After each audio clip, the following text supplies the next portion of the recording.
মোটামুটি বছর দেড়েক আগের ঘটনা। উটি পৌঁছে যাওয়ার পরে সেকেন্ড দিন ডক্টর গ্রাউন্ডে আমার কাছে একটা ফোন আসে। ফোন করে বলে যে মারাত্মক পরিমাণ অসুবিধা হচ্ছে বাড়িতে। রাত্রিবেলা কোনোভাবেই সেনকে হোটেল পাচ্ছি না। একটা দেখছি ঠিক আছে, নিচে একটা গুমটি ঘর, আগে পিছে 5 কিলোমিটার কিছু নেই। শুয়ে আছি যখন, তখন না হট করে আমি প্রপারলি বুঝতে পারছি যে কেউ এদিক থেকে এদিকে যাচ্ছে, আবার আমার পাশ দিয়ে হেঁটে হেঁটে হেঁটে হেঁটে এদিকে যাচ্ছে। পাশ থেকে আওয়াজ পাচ্ছি, পারবি না, তুই যাস না, পারবি না, বাঁচাতে পারবি না। হ্যাঁ, আমি গেছি ঘরে। যখন যাচ্ছি তখন দেখছি ওনার বউ চুলটা এরকম করে নামিয়ে বসে আছে, আর এরকম করে দুলছে, দুলতে দুলতে বলছে, বলেছিলাম তো এসে কিছু হবে না, এসছিস এরকম করে কার্নিশের ধারে দাঁড়িয়ে সিগারেটটা খাচ্ছে। উনি বাইরেটা দেখছে, বুঝতে পারছে যে বাথরুমের ওপর কেউ বসে পাটা দোলাচ্ছে। ঘুরেছে, তখনও দেখতে পাচ্ছে কেউ এরকম দরজাটা খুলে না এরকম করে দাঁড়িয়ে আছে ওনার দিকে তাকিয়ে, সাদা কাপড় পরে। সন্ধ্যেবেলার টাইমে বসে আছে, দেখছি সিঁড়িতে ধপ ধপ ধপ ধপ করে কে একটা উঠছে, ঠিক আছে, আর প্রপার সাউন্ড হচ্ছে, এই সাউন্ডটা হচ্ছে। হট করে কালোভাবে একটা পেছন দিকে তাকায় না,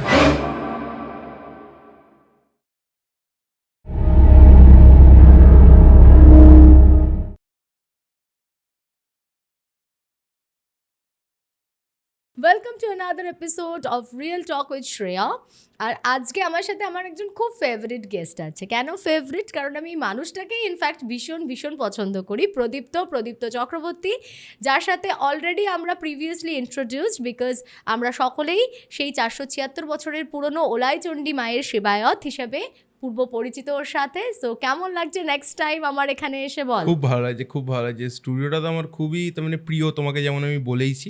আর 476 না 477 বছর, ঠিক আছে। আর তোমাকেও আজকে খুব সুন্দর লাগছে এই ড্রেসটা পরে। Thank you. আজকে আমার এই কিউট সুন্দর ওভারসাইজ টি শার্টটা আমাকে স্পন্সর করেছে ফার্স্ট ডেটের তরফ থেকে অনিন্দিতা। আর স্ক্রিনে পপটপ নাম্বারে তোমরাও যদি চাও ওর কাছে এরকম সুন্দর সুন্দর ক্যাজুয়াল কালেকশন দেখে নিতে পারো। ওকে, সো আজকে আমরা কি শুনছি প্রদীপ্ত?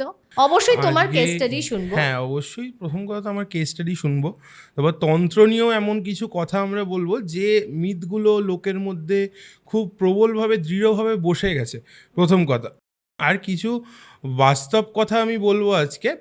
যে প্রথম কথা আমি বলি দর্শকদেরকে বা তোমাকেও আমি বলি যে আমরা এখানে আসছি, এসে পডকাস্ট করছি, ঠিক আছে।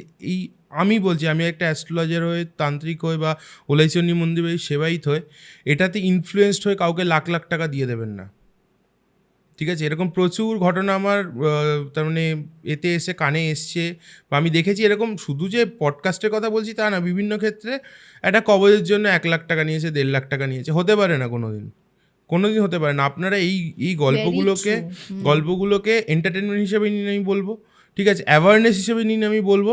দরকার পড়লে আসুন, কিন্তু কেউ যদি আপনি গেছেন এটা শুধুমাত্র একটা কবজ, ঠিক আছে, কবের জন্য কেউ 1,20,000 1.5 লাখ টাকা চায়, আমি বলবো দেবেন না, আমি চাইলেও দেবেন না, ঠিক আছে। আমি যেমন তোমার সাথে প্রিভিয়াসলি আমার কথা হয়েছিল প্রচুর এই বিষয়টা নিয়ে, তখন আমি বলেছিলাম যে আমার কাছে যদি কেউ আসে, সাপোজ, ঠিক আছে, আমি কিন্তু আমার প্রমোশনের জন্য বা কিচ্ছু বলছি না, আমি লোকের অ্যাওয়ারনেসের জন্য বলছি। কারণ লোকের একটা টাকা না খুব মূল্যবান, জানো তো, খুব মাথার ঘাম পায়ে ফেলে লোকে অর্জন করছে টাকাটা। যে আমার কাছে আসলে 7,200 টাকা থেকে শুরু, 15,800 টাকায় শেষ গল্প কবজের। এবার কারো বাড়ি থেকে হোম করতে হলো, সেক্ষেত্রে আলাদা ব্যাপার, কিন্তু একটা কবজের জন্য একজনের থেকে 1 লাখ 1.5 লাখ টাকা নেওয়া, একদম, হ্যাঁ, নট জাস্টিফাইড। এই পয়েন্ট আমি এর আগেও রেজ করেছিলাম। আমার এখানে আরেকজনও এসেছিলেন, তিনিও আমাকে অবশ্যই এই একই কথাই বলেছিলেন যে বাজেটটা যদি মনে হয় যে অনেকটা এক্সিড করে যাচ্ছে, আমার মনে হয় সেখানে কোনো কিছু তাড়নাতেই ওই ফাঁদে পা না দেওয়াটাই বুদ্ধিমানের কাজ। এবার দেখো, আমাদের কাছে লোকেরা আসে কি জন্য জানো তো? তারা সমস্যা নিয়ে আসে, তো তারা চায় ওই মুহূর্তে যে আমরা ওই সমস্যাটা থেকে কোনোভাবে বেরিয়ে যাই। এবং বিশ্বাস করবি না, মানুষ লক্ষ লক্ষ টাকা নিমেষের মধ্যে খরচ করে দিতে একটু পিছপা হয় না, যদি তুই একটু তাকে মানসিকভাবে অ্যাসিওরেন্স দিতে পারিস যে হ্যাঁ এই প্রবলেমটা হয়ে যাবে ওভারকাম। তো মানুষ সত্যি একদম মানে যখন আসে হেল্পলেস কন্ডিশনে, সেই মুহূর্তে এমন ভঙ্গুর থাকে ভেতর থেকে, তাকে না যা খুশি ক্লেম করে একটা তার উপর চাপিয়ে দেওয়া যায়। কারণ ব্যাপারটা তখন সে তার মানে মেন্টালি খুব উইক থাকে, তখন তারা আমাদের উপর ডিপেন্ডেন্ট হয়ে পড়ে, ঠিক আছে। আমি তোমাকে আজকে একটা কথা বলছি, একটা ডাক্তার পেশেন্ট দেখছে, একটা অ্যাডভোকেট তার ক্লায়েন্টদেরকে দেখছে, ঠিক আছে, কিন্তু তাদেরকে দেখানোর পরও না লোকগুলো আমাদের কাছে এসে বলছে কি, দেখুন তো ঠাকুরমশাই যে কেসটা মিটে যাবে তো, দেখুন তো আমার এই বাঁচবে তো, দেখুন তো। তার মানে প্রত্যেকের প্রফেশনের জায়গায় আছে, কিন্তু আমরা প্রত্যেকের প্রফেশনের ক্লায়েন্টদেরকে নিয়ে আমরা ডিল করছি। তারা আমাদের কাছে এসে শেষ আশাটুকু চাইছে যে হয়ে যাবে তো, হয়ে যাবে তো। আর সেই মোমেন্টে যদি একবার তুই একটু কনফিডেন্সটা দেখিয়ে দিতে পারিস যে একদম আমি বলছি আপনি এটা দিয়ে দিন, অ্যামাউন্টটা আমি করে দেব, 100% করে দেব, তখন মানুষ স্বাভাবিকভাবে ম্যানিপুলেটেড হয়ে যায়। অনেক লজিক্যাল পারসনও তখন নিজের লজিকটাকে মনে করে না, আমি কাজে বলছি লাগায়। আমরা দর্শক বন্ধুদেরকেও বলছি, ঠিক আছে, তুমিও প্রচুর লোককে আমার নাম্বার দিয়েছো, ঠিক আছে, তো এর জন্য আমি কৃতজ্ঞ তোমার কাছে। প্রথম কথা। সেকেন্ড কথা, যারা এসছেন আমার কাছে, ধর তুমি 10 জনকে নাম্বার দিও সাপোজ, আমি দেখছি 2 জনকে তো প্রথম কথা আমি ফিরিয়ে দিয়েছি, ঠিক আছে, আমি যদি আপনাদের কোনো সমস্যা নেই, হ্যাঁ, এবার যদি তারা অন্য কোথাও গেল আমার সেটা কনসার্ন না, কিন্তু আমি জানি ওনাদের কোনো সমস্যা নেই, তো ওনাদের কাছে আমি কিছু বলবো না। তার মধ্যে 10 জনের মধ্যে আরও 4 জনকে আমি বলেছি যে যেটা বলেছিলাম, ওই সাদা কাগজে লাল কালি দিয়ে নাম গোত্র, নীল কালি দিয়ে মনস্কামালিকে এসে মায়ের কাছে জানাও, এটা তো প্রত্যেককেই বলি আমি। তাদেরকে বলছি আপনারা এটা করুন, ঠিক আছে, ওটার মধ্যে আপনাদের হয়ে যাবে, এক্সট্রা করে কিছু করার দরকার নেই, ঠিক আছে। আর 5 জনের যেটা জেনুইন সমস্যা ছিল, সেই সমস্যাগুলোর সমাধান আমি করতে হয়েছে। তার মধ্যে আমি তোমাকে বলি 2-3টে ঘটনা এখন তো আমরা রেসপেক্টিভলি চলছে। যেমন আজকে সকালেও একটা বাড়িতে গেছিলাম নাগের বাজারে, বাড়িটার, তার মানে এই ঘটনাটা পরে বলবো, আমি শুধু আজকে একটুখানি, কারণ চলছে তো এখনও ফিনিশ করে উঠতে পারিনি বা কেসটা সলভ করে উঠতে পারিনি আমি। তো ওই বাড়িতে সমস্যা হচ্ছে যে হট করে বছর 3 মধ্যে 8 জন মারা গেছে। আচ্ছা, ঠিক আছে, এবার আজকে গেছি, এগুলো পরবর্তীকালে হবে। আরেকটা কেস বলি, তুমি একটা পডকাস্ট করেছিলে শান্তদীপদার চ্যানেলে, মনে আছে, ইউটিএসে বা হরর মাইন্স যে কোনো একটা তুমি করেছিলে, যে ওই জিন সুরা নিয়ে সাপোজ কি একটা তুমি বলেছিলে, হরর মাইন্ডসে করেছিলে। ওটা দেখে একটা ছেলে ওই জিন সুরা পাঠ করতে যায়, কি সাংঘাতিক বলিস, ঠিক আছে, হ্যাঁ, সেন্ট্রাল কলকাতায় একটা ছেলে, ঠিক আছে। এই কেসটা আমার কাছে এসছে। আমি কিন্তু ডিসক্লেমার দিয়ে ঘটনাটা বলেছিলাম, আমি কিন্তু বলেও দিয়েছিলাম যে এর কিন্তু প্রচুর বাজে কনসিকুয়েন্সেস হতে পারে, ঠিক আছে। তো এটা আমাকে, আমি তোমার ওই পডকাস্টটা দেখি অবধি নি, ঠিক আছে, আমাকে এসে ওর বাড়ির লোক বলছে যে ওই পডকাস্টে খুব, তার মানে অ্যাডিক্টেড ছিল প্রত্যেকটা পডকাস্টে, দেখে ওটা ট্রাই করতে যায়।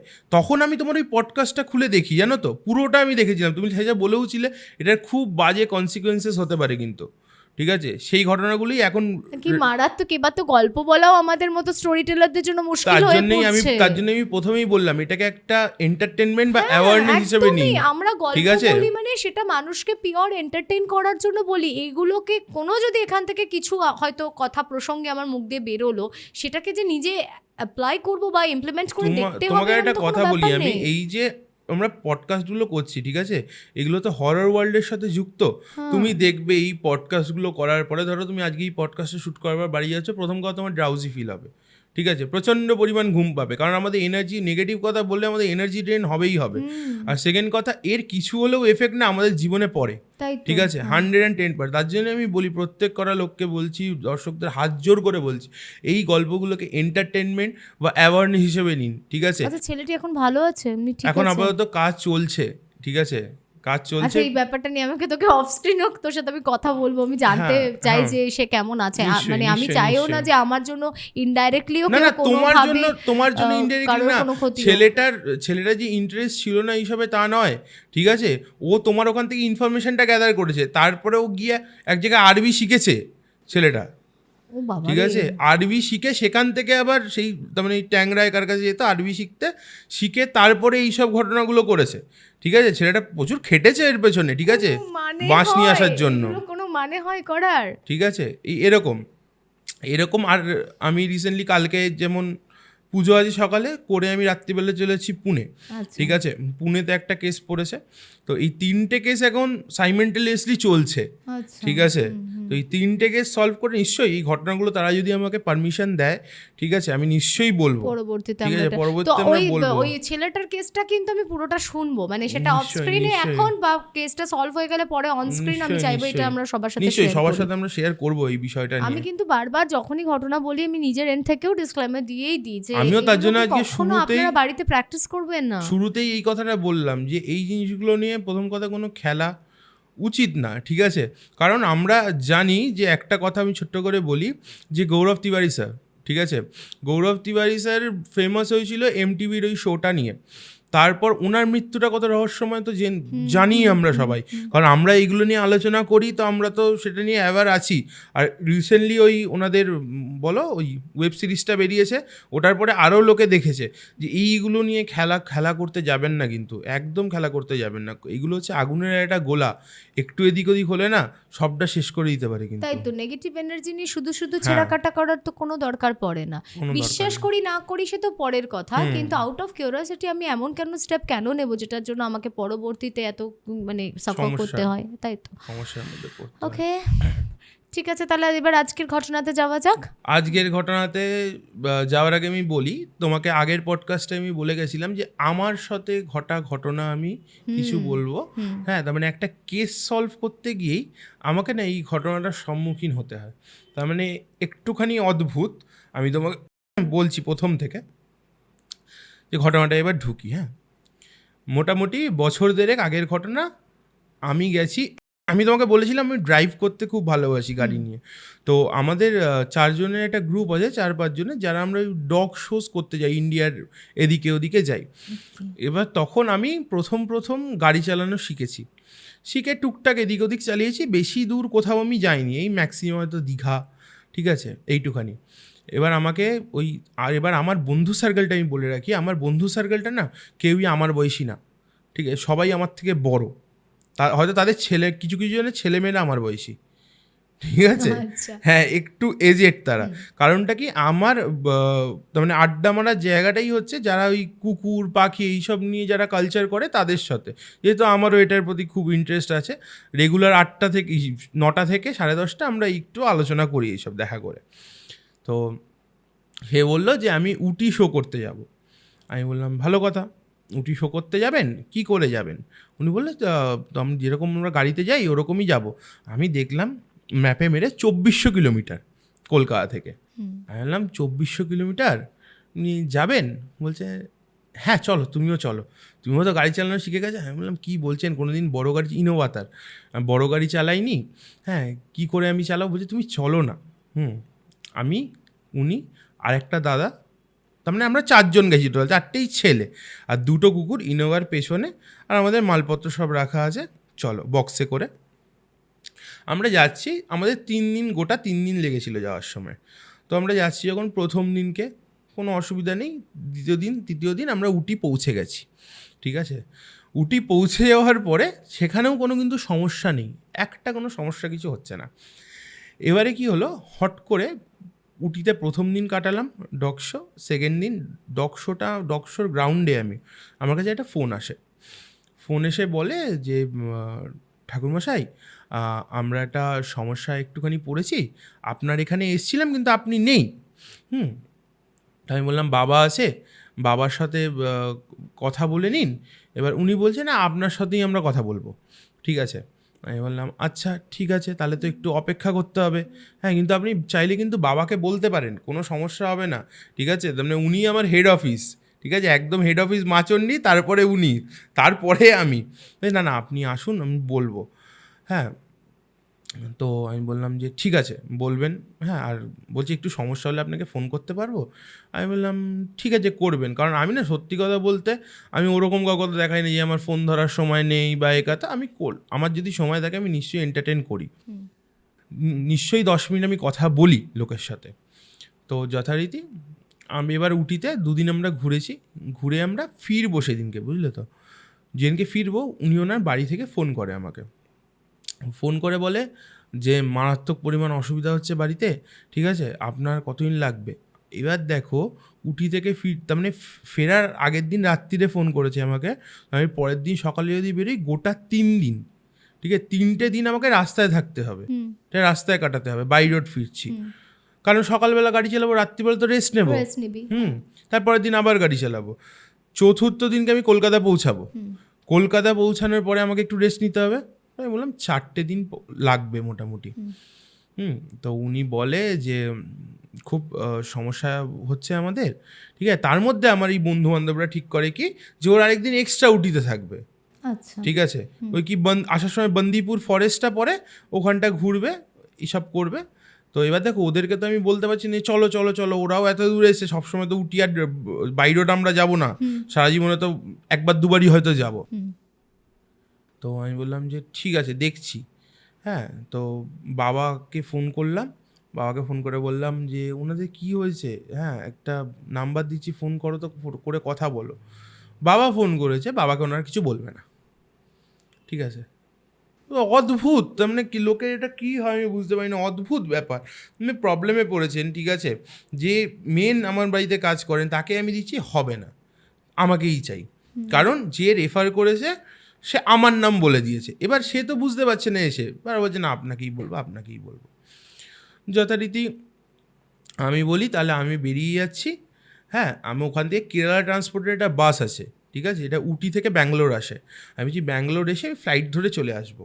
তো ওরা বলে যে এরকম করবি, ঠিক আছে, তুই একা একা যাবি? আমি বললাম হ্যাঁ হ্যাঁ কোনো সমস্যা হবে না, তোমরা তো দুজন, তার মানে আমরা যে 4 জন গেছিলাম তার মধ্যে 3 জন ড্রাইভ করতে পারে। আমরা 2 জন ড্রাইভার অল্টারনেট করে চালিয়ে হবে না, চলে আসবে, কোনো অসুবিধা হবে না। তখন উনি বলে যে তখন ওরা বলে যে ঠিক আছে যা। তুমি বিশ্বাস করো শ্রেয়াদি, কেরালা ট্রান্সপোর্টের বাস খুব পাংচুয়াল, মারাত্মক পাংচুয়াল। আমি বেরিয়েছি হোটেল থেকে, তো ওরা বললো যে চল আমরা ছেড়ে আসি তোকে গিয়ে। ওরা গেছে ছাড়তে, ঠিক আছে। এবার যাওয়ার সময়তে উটির রাস্তায় না অত জ্যাম ট্যাম কিছু হয় না, তার মানে উটির রাস্তা খুব খালি খালি টাইপের রাস্তা। হ্যাঁ, আমি তো গেছিলাম যখন, আমি একবারই গেছি তাই দেখেছি, এবার জানি না সবসময় কী হয়। মারাত্মক জ্যাম, মারাত্মক জ্যাম। আমার বাসটা হলো মিস, কারণ খুব পাংচুয়াল টাইমে ওরা বেরোয়, আমার বাসটা গেল মিস। ভালো কথা, তারপরে আবার বাস আছে কতক্ষণ, বেশ 4-5 ঘন্টা পরে। বললাম ঠিক আছে, আমার 3 দিনের থেকে আমি বাসটা ধরে যাই, ফ্লাইট ধরে চলে যাবো, আমার 1 দিন 2 দিনে গল্প শেষ হয়ে যাবে। পরের বাসটায় আমি উঠে আমি ব্যাঙ্গালোর নামি, নেমে আমি এয়ারপোর্ট যাব, ব্যাঙ্গালোরে আবার সেম জ্যাম, ঠিক আছে। ওখানে আমার তার মানে গিয়ে আমি পৌঁছাই, ফ্লাইট ক্যান্সেল। এবার আমি কি করব, আমি অরিত্রাজ চ্যানেলে একটা ব্যাঙ্গালোরে ঘটনা বলেছিলাম, তো ওনাদেরকে আমি ফোন করি, আমি জানি ওনারা ছিল, যে ওনারা আমাকে সাপোর্ট দিয়ে দেবে এই টাইমটাতে, ঠিক আছে। আমি বললাম যে আর ওনাদের বাড়িতেই আমি কেন চুজ করেছিলাম বলছি, কারণ আমি জানতাম যে এবার আমার সাথে কিছু প্রবলেমেটিক শুরু হচ্ছে। আমি বুঝতে পেরেছি যে হোটেলে থাকার থেকে ওনাদের বাড়ি বাস্তুবন্দনা করে গেছিলাম আমি, ওনাদের বাড়িটা আমার জন্য সেফ বেশি। ওনাদের বাড়িতেই ফোন করি, ওনারা এসে আমাকে নিয়ে যায়। তো সেদিনকে আর ব্যাঙ্গালোর, তার মানে কলকাতার ফ্লাইট নেই। হ্যাঁ, তো পরের দিন সকালবেলা কলকাতার ফ্লাইট ধরবো। বিশ্বাস করো, সেকেন্ড দিন যখন ওই ফ্লাইটটা ধরতে যাই, আবার রাস্তার জ্যাম, আমি ফ্লাইটটা মিস করি। মানে দুটো ফ্লাইট আমি মিস করলাম। এবার ততদিনে কিন্তু আমার দিনটা পেরিয়ে গেছে। ওরা আসছে গাড়ি করে, নামছে উটি থেকে ব্যাঙ্গালোরের দিকে। ওরা ফোন করেছে আমাকে, ফোন করে বলছে আমি ব্যাঙ্গালোরে আছি। বলছে ব্যাঙ্গালোরে আছিস, কী করছিস ব্যাঙ্গালোরে, তো কলকাতা পৌঁছে যাওয়ার কথা। আমি যেতে পারছি না, হ্যাঁ আমি কোনোভাবেই আমি পাজেলড হয়ে গেছি, ঠিক আছে। ওনারা আমাকে ফোন করে বলছে যে দাদা তাড়াতাড়ি আসুন। আমি বলছি দাদা বিশ্বাস করুন আমি ফেঁসে যাচ্ছি এখানে, আমি যেতে পারছি না, কোনোভাবেই আমার পৌঁছানো সম্ভব হচ্ছে না। আর ওনারা তো কান্নাকাটি। আমি বলছি আপনাকে তো বলছি গিয়ে বাবাকে বলুন, ঠিক আছে। তখন ওরা কিছু না করে বাবার কাছে যায়, বাবার কাছে গিয়ে ঘটনাগুলো বলে। বাবা বলে যে ঠিক আছে তুমি ফিরে তুমি ওনাদের বাড়ি যাবে, আমি ওনাদেরকে কিছু জিনিস দিয়েছি, কিন্তু এতে কিন্তু যে জিনিসগুলো দিয়েছি সেই জিনিসগুলো ওনারা প্রোটেক্টেড থাকলেও আশপাশের উৎপাত বাড়বে, কিছু করার নেই এখন। এবার শোন, ওরা নেমে এসছে ব্যাঙ্গালোর, আমি ওনাদেরকে বলেছি আমি ঠিক পৌঁছাবো, আমি ফ্লাইট ধরেই আসবো। ওনাদেরকে আমি কন্টিনিউ মিথ্যে কথা বলে যাচ্ছি, এই তো ফ্লাইট ধরবো বলতে বলতে আমি এর সাথে গাড়িতে উঠে গেছি, ঠিক আছে। গাড়িতে উঠে গেছি, প্রথম দিন কোনো অসুবিধা হয়নি, সেকেন্ড দিনকে কোনো প্রবলেম হয়নি আমার গাড়িতে, ঠিক আছে। তার মানে প্রথম দিন যেদিনকে ব্যাঙ্গালোর থেকে উঠেছি সেই দিনটা কোনো সমস্যা হয়নি, সেকেন্ড দিনকে কোনো সমস্যা হয়নি, থার্ড দিনকে ঠিক আছে ওনারা জানতে পেরেছে আমি ফ্লাইটে না আমি গাড়িতে আসছি। কি করে জানতে পেরেছে? ওনারা মন্দিরে এসেছিল, ঠিক আছে, মা হট করে চিৎকার করে বলেছে যে বাবাই তোমাকে ফোন করছে, ঠিক আছে, বাবাই এখন ভাইজ্যাকের প্রায় কাছাকাছি, ঠিক আছে, ওনারা শুনতে পেয়েছে, আচ্ছা, ঠিক আছে। শুনতে পেয়ে বাড়ি গিয়ে ফোন করে বলছে আমাকে, আপনি কন্টিনিউ আমাদেরকে মিথ্যে কথা কেন বলছেন, আপনি ফ্লাইটে একটা করে বাজে আসছেন। ব্যাপার হয়ে গেল। ঠিক আছে, দেখো বাজে ব্যাপারের থেকে আমার পৌঁছানোটা ব্যাপার ওনাদের জন্য, ঠিক আছে, একটু তো এম্বারেস লাগেই। ঠিক আছে, আমি বললাম আপনি বাঁচতে চান, আমাকে কলকাতা কি দেখতে চান সুস্থ সবল, তাহলে ফোনটা রাখুন। আর ওনারা বাড়ি গিয়েই সেই কথাটা বলছে। আমি বারবার বারণ করেছিলাম, বারবার সবাইকে আমি বারণ করি, এইসব কেস হলে বাড়িতে ফোনে কোনো কথা বলবেন না আমাকে, ঠিক আছে, দরকার পড়লে এসে বলবেন, না হলে হচ্ছে মেসেজ করবেন, তাও ভালো, কিন্তু ভয়েস রেকর্ড বা কল কোনো রকম কিছু করবেন না আমাকে। যথারীতি ভালো কথা ওনারা বলেছে। থার্ড দিনকে আমরা ভাইজ্যাগের আগে বা ভাইজ্যাগটা পার করে জাস্ট স্টে করেছি একটা হোটেলে। সেদিনকে রাত্রিবেলা কোনো হোটেল পাচ্ছি না, হোটেলে যে স্টে করবো আগের দুদিন কিন্তু হাইওয়েতে আমি হোটেল পেয়ে গেছি। ঠিক আছে, আমি ড্রাইভ করেছি অনেকটা, তারপর ওই যার সাথে যাই বাপিদা বলে উনি ড্রাইভ করেছেন, কোনো প্রবলেম হয়নি, স্মুথলি আমরা এগোচ্ছি। ঠিক আছে, আসার সময় এরকম আমার কাছে একটা ভিডিও আছে যে ময়ূর এরকম রাস্তার উপর দিয়ে উড়ে যাচ্ছে, এত সুন্দর। ঠিক আছে, তো যথারীতি কিন্তু আমার মাথায় না ওই কথাগুলো ঘুরেই যাচ্ছে যে কি হয়েছে ব্যাপারটা। তো রাত্রিবেলা কোনোভাবেই সেদিনকে হোটেল পাচ্ছি না, আমি খুঁজছিও কন্টিনিউ, আমি গুগলে খুঁজে যাচ্ছি যে কোথায় হোটেল নিয়ে আনমি, সব বন্ধ, কোথাও জায়গা নেই। তার মানে হাইওয়ের ওপর কিন্তু জেনারেলি এরকম হয় না, সব হোটেল সবসময় বুক থাকে না। একটা দেখছি হোটেল, ঠিক আছে, তার মানে হোটেলটার পুরো হচ্ছে একদম হাইওয়ের ধারে। ঠিক আছে, হোটেলটা পুরো তার মানে ওপর থেকে নিচে অব্দি কোনো আলো জ্বলছে না। ঠিক আছে, নিচে একটা গুমটি ঘর, ঠিক আছে, ওখানটায় চা বিক্রি করছে। আর হোটেলটার আগে পিছে 5 কিলোমিটার কিছু নেই। ঠিক আছে, যথারীতি আমরা এই হোটেলটায় গিয়ে কথা বলছি। এবার সে হিন্দি বোঝে না, ঠিক আছে, সে হিন্দি বোঝে না, ইংলিশ বোঝে না, বাংলা বোঝে না। এবার সে কী ভাষায় কথা বলছে, তামিল, তেলেগু, আমরাও বুঝতে পারছি না। ঠিক আছে, এবার যথারীতি ইশারায় বুঝিয়েছি লোকটা বলছে কুকুর নিয়ে ঢুকতে দেবো না, ওটা কুকুর নিয়ে ঢুকতে দেবো না। আমরা বলছি এক্সট্রা টাকা নাও, ঠিক আছে, এক্সট্রা টাকা নাও, থাকতে দাও অন্তত। কোথায় ঘুমাবো, গাড়ির মধ্যে ঘুমালে তো একই পাটা ফুলে যায় অতক্ষণ হচ্ছে গাড়ি ড্রাইভ করলে, ঠিক আছে, বা পা ঝুলিয়ে বসে থাকলে, একটু শুতে দাও। সেয়াদি কিছুভাবে ম্যানেজ করে গেছি। খাবার দাবার কিছু নেই আমাদের কাছে, ওই ড্রাই আইটেম যেগুলো বিস্কুট টিস্কুট হ্যান ত্যান আমরা নিয়ে গেছি, ওইগুলোই খেয়েছি। খেয়ে দে ওই যে বললাম দুজন ওরা খাটে শুয়েছে, আমি আর টনিদা বলে একজন আমরা মাটিতে শুয়েছি, জায়গা পাচ্ছিলাম না। ঠিক আছে, ওনারা যেহেতু বয়স্ক ওনাদেরকে শুতে দিয়েছি ওপরে। আমাদের সাথে দুটো কুকুর ছিল বললাম না, একটা ছিল পমেরিয়ান ছোট্ট, ঠিক আছে, আর একটা ছিল গোল্ডেন রেক্টিভারটাকে আমরা বলছি তোমাকে আমরা বক্সে ঢুকিয়ে দিচ্ছি, কোনো লোম ঠোম কিছু হবে না, ঠিক আছে, এক্সট্রা টাকা দেওয়ার পরেও এত কিছু। আর পমেরিয়ানটাকে ছেড়ে রেখে আমি তোমাকে এরকম বলছি, ডেসক্রিপশনটা দিচ্ছি। ধরো এই ঘরটা একটা চৌকো ঘর, ঠিক আছে, চৌকো ঘরের এই সাইডটাতে না বাথরুমের ওপরটায় কিন্তু কিছু নেই, শুধু জাস্ট একটা দেয়াল করা আছে। আচ্ছা, ঠিক আছে, এখানটায় খাটটা, আমরা এখানটায় শুয়ে আছি।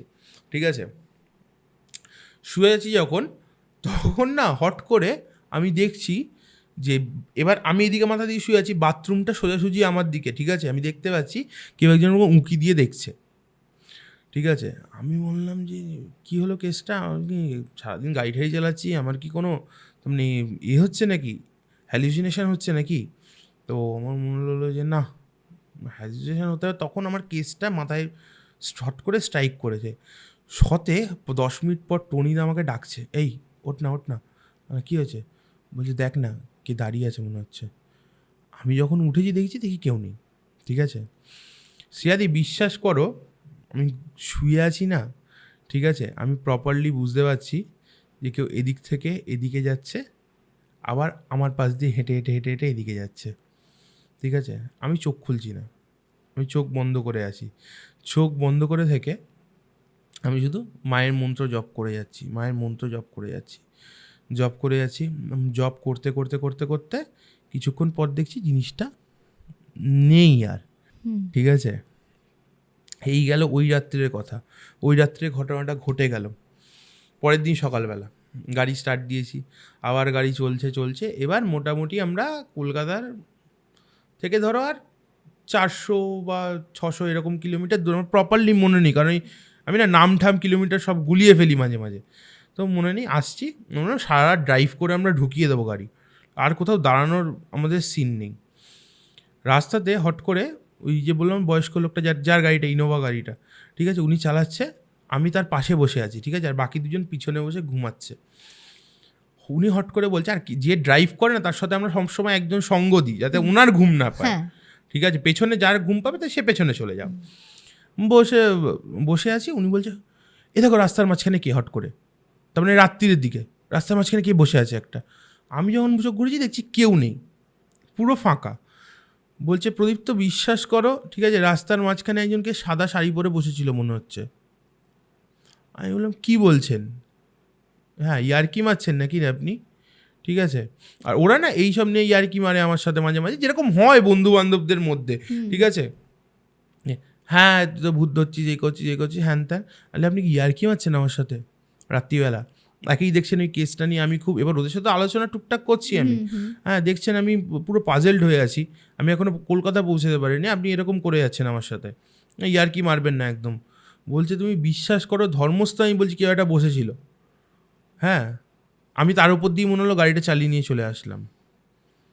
আমি বললাম, বলছে দাঁড়াবো একবার দেখবো, আমি রান ওভার করে দিলাম। আমি পাগল নাকি আপনি, রান ওভার করে দিলে আপনার, যদি রান ওভার করতেনও, ঠিক আছে, আপনার তার মানে সামনের এই বোনেরটাতে বা কাঁচে হচ্ছে রক্তের দাগ লাগতো না? হিট করলে তো বুঝতেই পারবে। হ্যাঁ। হ্যাঁ বললো হ্যাঁ ঠিক আছে।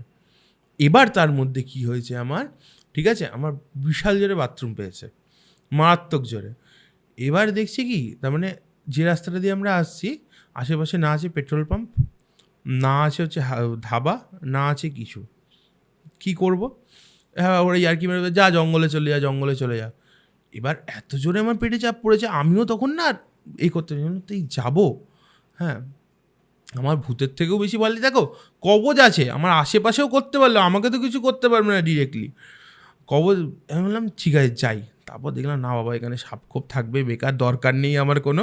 আমি বললাম চলুন আমি করে নিচ্ছি, ঠিক আছে, আপনি তাড়াতাড়ি গাড়ি চালান। গাড়ি চালিয়ে দেখছি একটা দূরে পেট্রোল পাম্প দেখতে পেয়েছি, কিন্তু পেট্রোল পাম্পটা বন্ধ, ঠিক আছে, তার মানে হয় না বন্ধ পেট্রোল পাম্প পুরো। ওরা বললো যা এখানেই তুই চলে যা। আমি বললাম ঠিক আছে যাই, এখানেই যাই। এবার পেট্রোল পাম্পটা কীরকম, ম্যাক্সিমাম পেট্রোল পাম্পের কী হয়, ধরো পেট্রোল পাম্পে পেট্রোল দেয় সামনেটাতে, পেছনে একটা এমনি ঘর মতো হয় দেখবে, যেখানে লোকে থাকে ওই অফিসিয়াল কাজবাজ করে, তার পেছন দিকটায় বাথরুমটা হয়। এই পেট্রোল পাম্পে ওরকম না, পেট্রোল পাম্পটা এই সাইডে ঘরটা আছে আর এই সাইডে পুরো বাথরুমটা, ঠিক আছে। বাথরুমটায় আমি গেছি, আর বাথরুমটা না তিনটে, তার মানে এই ঘরটায় ঢুকলে ধরো বাথরুম, এই সাইডটাতে বাথরুমটা করা আছে, তিনটে বাথরুম পরপর আছে, বুঝতে পেরেছ? তো যথারীতি আমি একটা বাথরুমে ঢুকেছি, পাশ থেকে আওয়াজ পাচ্ছি কিছুক্ষণ পরে, পারবি না তুই, যাস না, পারবি না, বাঁচাতে পারবি না, পুরো বাংলায় বলছে, ঠিক আছে। আমি ভাবছি এখানে কোন বাঙালি আছে ভাই এত স্পষ্ট, এবার দেখো অন্য কেউ বাংলা বললেও তুমি টানটা বুঝতে পারবে যে তার বাংলার টান নয়, কিন্তু এত স্পষ্ট বাংলা বলছে কে আছে, আমি কি করব বুঝতে পারছি না, ঠিক আছে। আর সত্যি কথা ওই সব সিচুয়েশানে না অনেক সময় আমাদেরও মাথা কাজ করে না গো, ঠিক আছে। আর আমি একেই পাজেলড হয়ে গেছি। তুমি ভাবো তো জার্নিটা উটি থেকে আমি বাসে করে ব্যাঙ্গালোর এসেছি, ফ্লাইট মিস করেছি, ফ্লাইট ক্যান্সেল হয়েছে, তারপর ওনার সাথে আবার কানেক্ট করে আমি গেছি একটা ক্লায়েন্টের বাড়িতে, তারপরে আবার উঠে আমি ফিরছি এদিকে। তুই চাইছিস এনিহাও কলকাতা পৌঁছতে, কিন্তু এত বাধা আসছে তুইও তখন টোটালি এক্সস্টেড। মারাত্মক, আমি এক্সস্টেড। হ্যাঁ এবার একটা বাথরুমে তো আমি পুরো তার মানে শুদ্ধ অবস্থাতে নেই, এটা তো বুঝতে পারছো। কী করবে আমি বুঝতে পারি, মা চণ্ডী যা করবে ও আমার খারাপ করবে না, ঠিক আছে, যা হবে দেখা যাবে।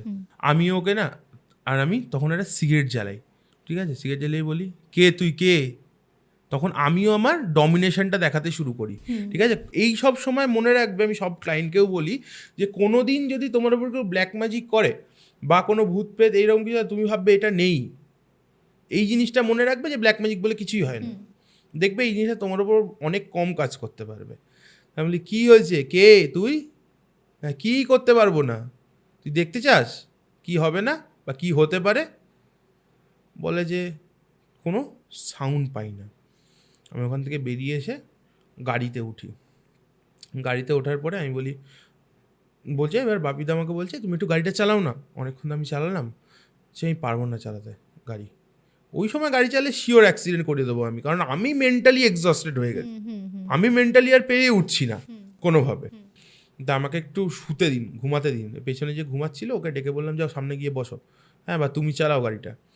ওরা গেল, আমি 1-2 ঘন্টা ঘুমালাম। ততক্ষণে মোটামুটি ভোরের আলো ফুটে এসছে, ঠিক আছে। তো এবার উঠেছি, উঠে মুখে চোখে জল দিয়েছি, ঠিক আছে। জল দিয়ে ওরা বলছে কী হয়েছে তোর, তুই তো এরকম করিস না কোনো দিন, তুই তো আমাদের মধ্যে সব থেকে প্রাণ, চলো এটা করবো, চলো ওইখানে যাবো, চলো এটা যাই, হ্যাঁ কোনো ভালো জায়গা দেখলে চলো 200 কিলোমিটার ঘুরে যাই উল্টে, তাও এরকম। তো তুই এরকম কেন করছিস? আমি বললাম যে আমি মারাত্মক মেন্টালি এক্সস্টেড, আমি গাড়ি চালাবো না, তোমরা চালিয়ে ঢোকাও হ্যাঁ গাড়ি। এবার যথারীতি কলকাতায় ঢুকে আসি, যেখানে তুমি ভাবো যাওয়ার সময় 3 দিন লেগেছিল, আসার সময় 4 দিনের বেশি লাগলো, ঠিক আছে। যথারীতি ঘটনাটা, এবার মেন ঘটনাটা শুরু, এটা কিছুই ছিল না, ঠিক আছে, জাস্ট স্টার্টিং একটা।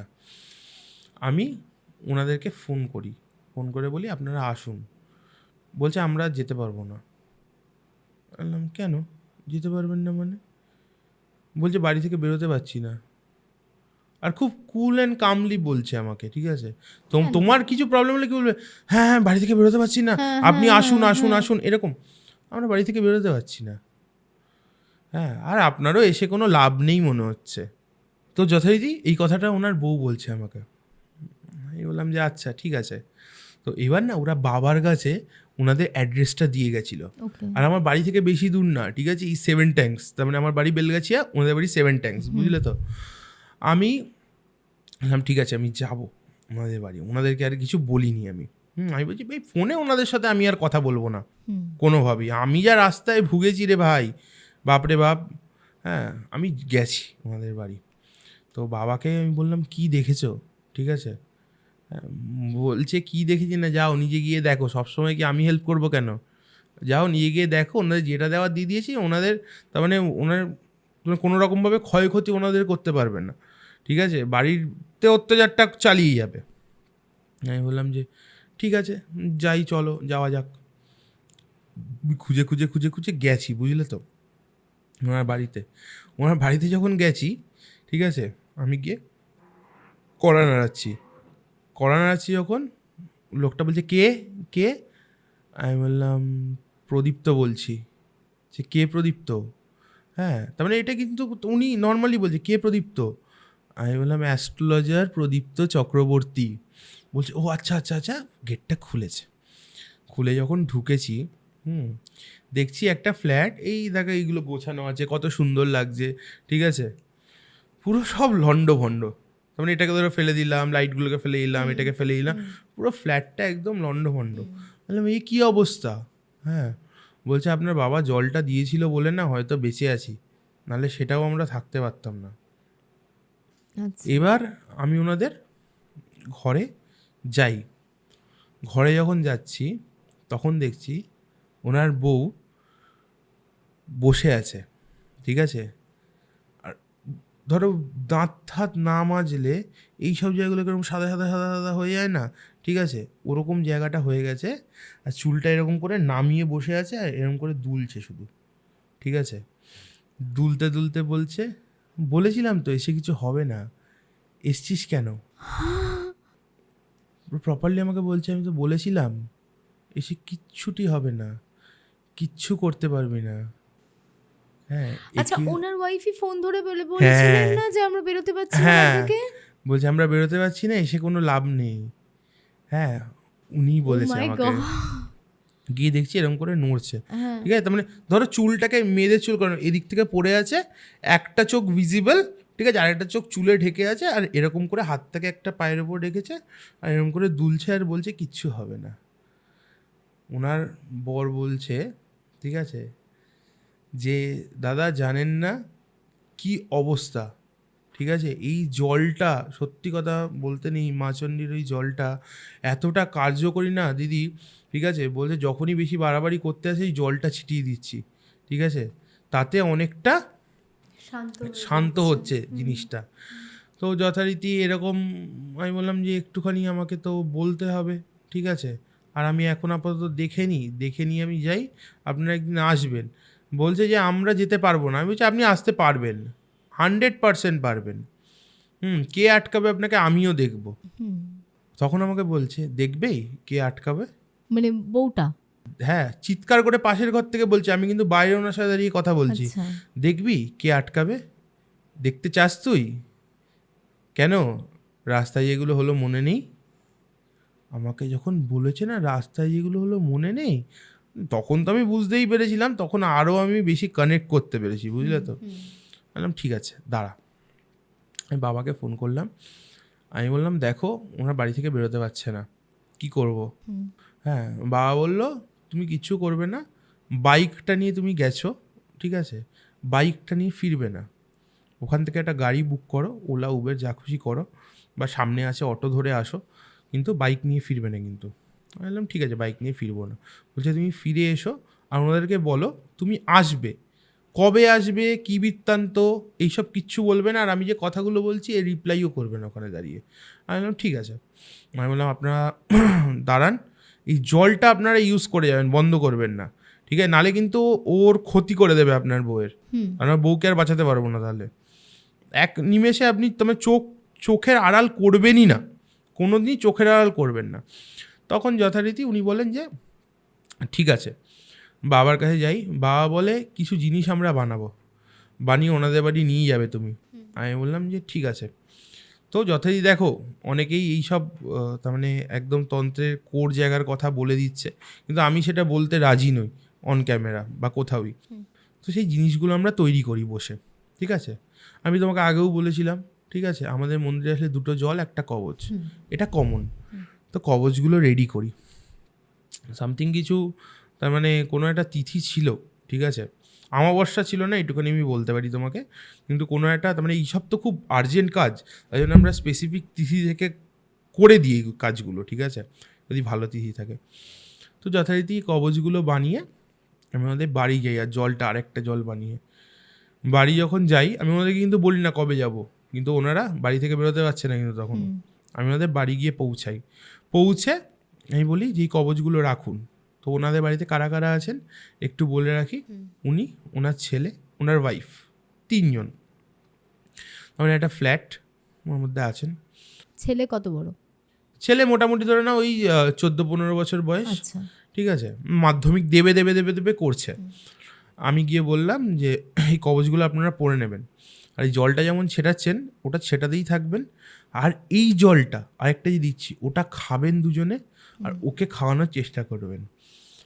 তো ও বলছে আবার চেষ্টা করে কিচ্ছু হবে না, কিচ্ছু করতে পারবি না। আমি বললাম দাঁড়া, এবার আমারও দেখো একটা পেশেন্স লেভেল থাকে, তো ওই পেশেন্স লেভেলটা আমারও ভাঙতে শুরু করে। আমি কী করলাম, আমার মালাটা বার করে আমার গলা দিয়ে থাকে, আমি জব করতে করতে করতে করতে ওর ঘরে ঢুকছি। যখন ঢুকছি ও বলছে চুপ কর না, এইসব কেন করছিস, কি কিছু হবে না করে, তার মানে খুব অ্যারোগেন্টলি, তার মানে ও তার মানে আমার আপার হ্যান্ডে আছে এরকম দেখাচ্ছে। আমি তখন ওকে বলছি কি হবে না করে, দেখতে চাস তুই কি হবে না করে, দেখাচ্ছি।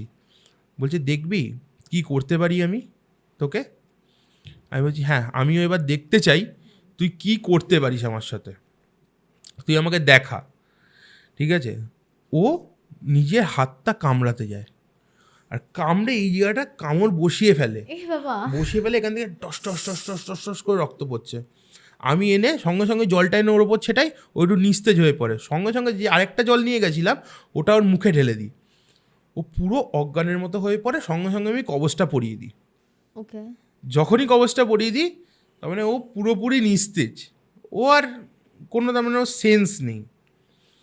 বললাম দেখুন এই কাজটা এখানে আমি কিছু করব না, ঠিক আছে, আপনারা ও আর কিছু নিজের ক্ষতি করতে পারবে না, কিন্তু ও কিন্তু আছে এখনো শরীরে ওর, ওরও কিন্তু এখনো পুরোপুরি বেরিয়ে যায়নি। তো আপনারা একদিন আসুন মন্দিরে। বলছে কার কাছে রেখে যাব। আমি বললাম দরকার পড়লে ওলা উবের করে ওনাকে নিয়ে আসতে পারেন, বা যদি না নিয়ে আসতে পারেন হাত পা বেঁধে রেখে চলে আসবেন, ঠিক আছে। ওনারা বলে হাত পা বেঁধে রেখে চলে আসবেন। বললাম হ্যাঁ কিচ্ছু করতে পারবে না, কবরটা তখন গায়ের মধ্যে আছে, কিচ্ছুটি করতে পারবে না। যথারীতি ওনার তার মানে বর আর ছেলে আসে, বুঝলে তো, এসে বলছে, আমি বললাম এবারে একটু ঘটনাটা বলুন তো, কবে থেকে শুরু। এবার ঘটনাটায় আসি। বলছে যে ওনাদের একটু প্রথম থেকে আসি আর পুরোটা আমি বলছি, যে ওনাদের না ফ্যামিলি মেম্বার ছিল কে যে আমার কাছে এসছে উনি, আমি ওনার একটা কাল্পনিক নাম দিয়ে দিচ্ছি, ধরো সাপোজ কি নাম দেব,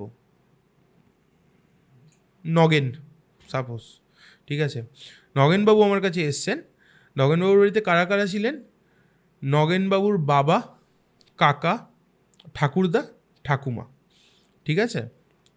তখনও কাকার বিয়ে হয়নি। ওনাদের ছিল হচ্ছে বড় বাজারে হোলসেল কাপড়ের বিজনেস। আচ্ছা, বুঝতে পেরেছ? কাপড়ের বিজনেস মানে তখন রমরমিয়া বিজনেস। তার মানে বলছে যে একবারে যেত ওরা কালেকশানে, আমার ধরো একটা সাইডে কালেকশানে গেলো, করিমপুর টরিমপুর ওই সব সাইডে কালেকশান করে আসলো, 50 লাখ টাকা 60 লাখ টাকা নিয়ে আসছে।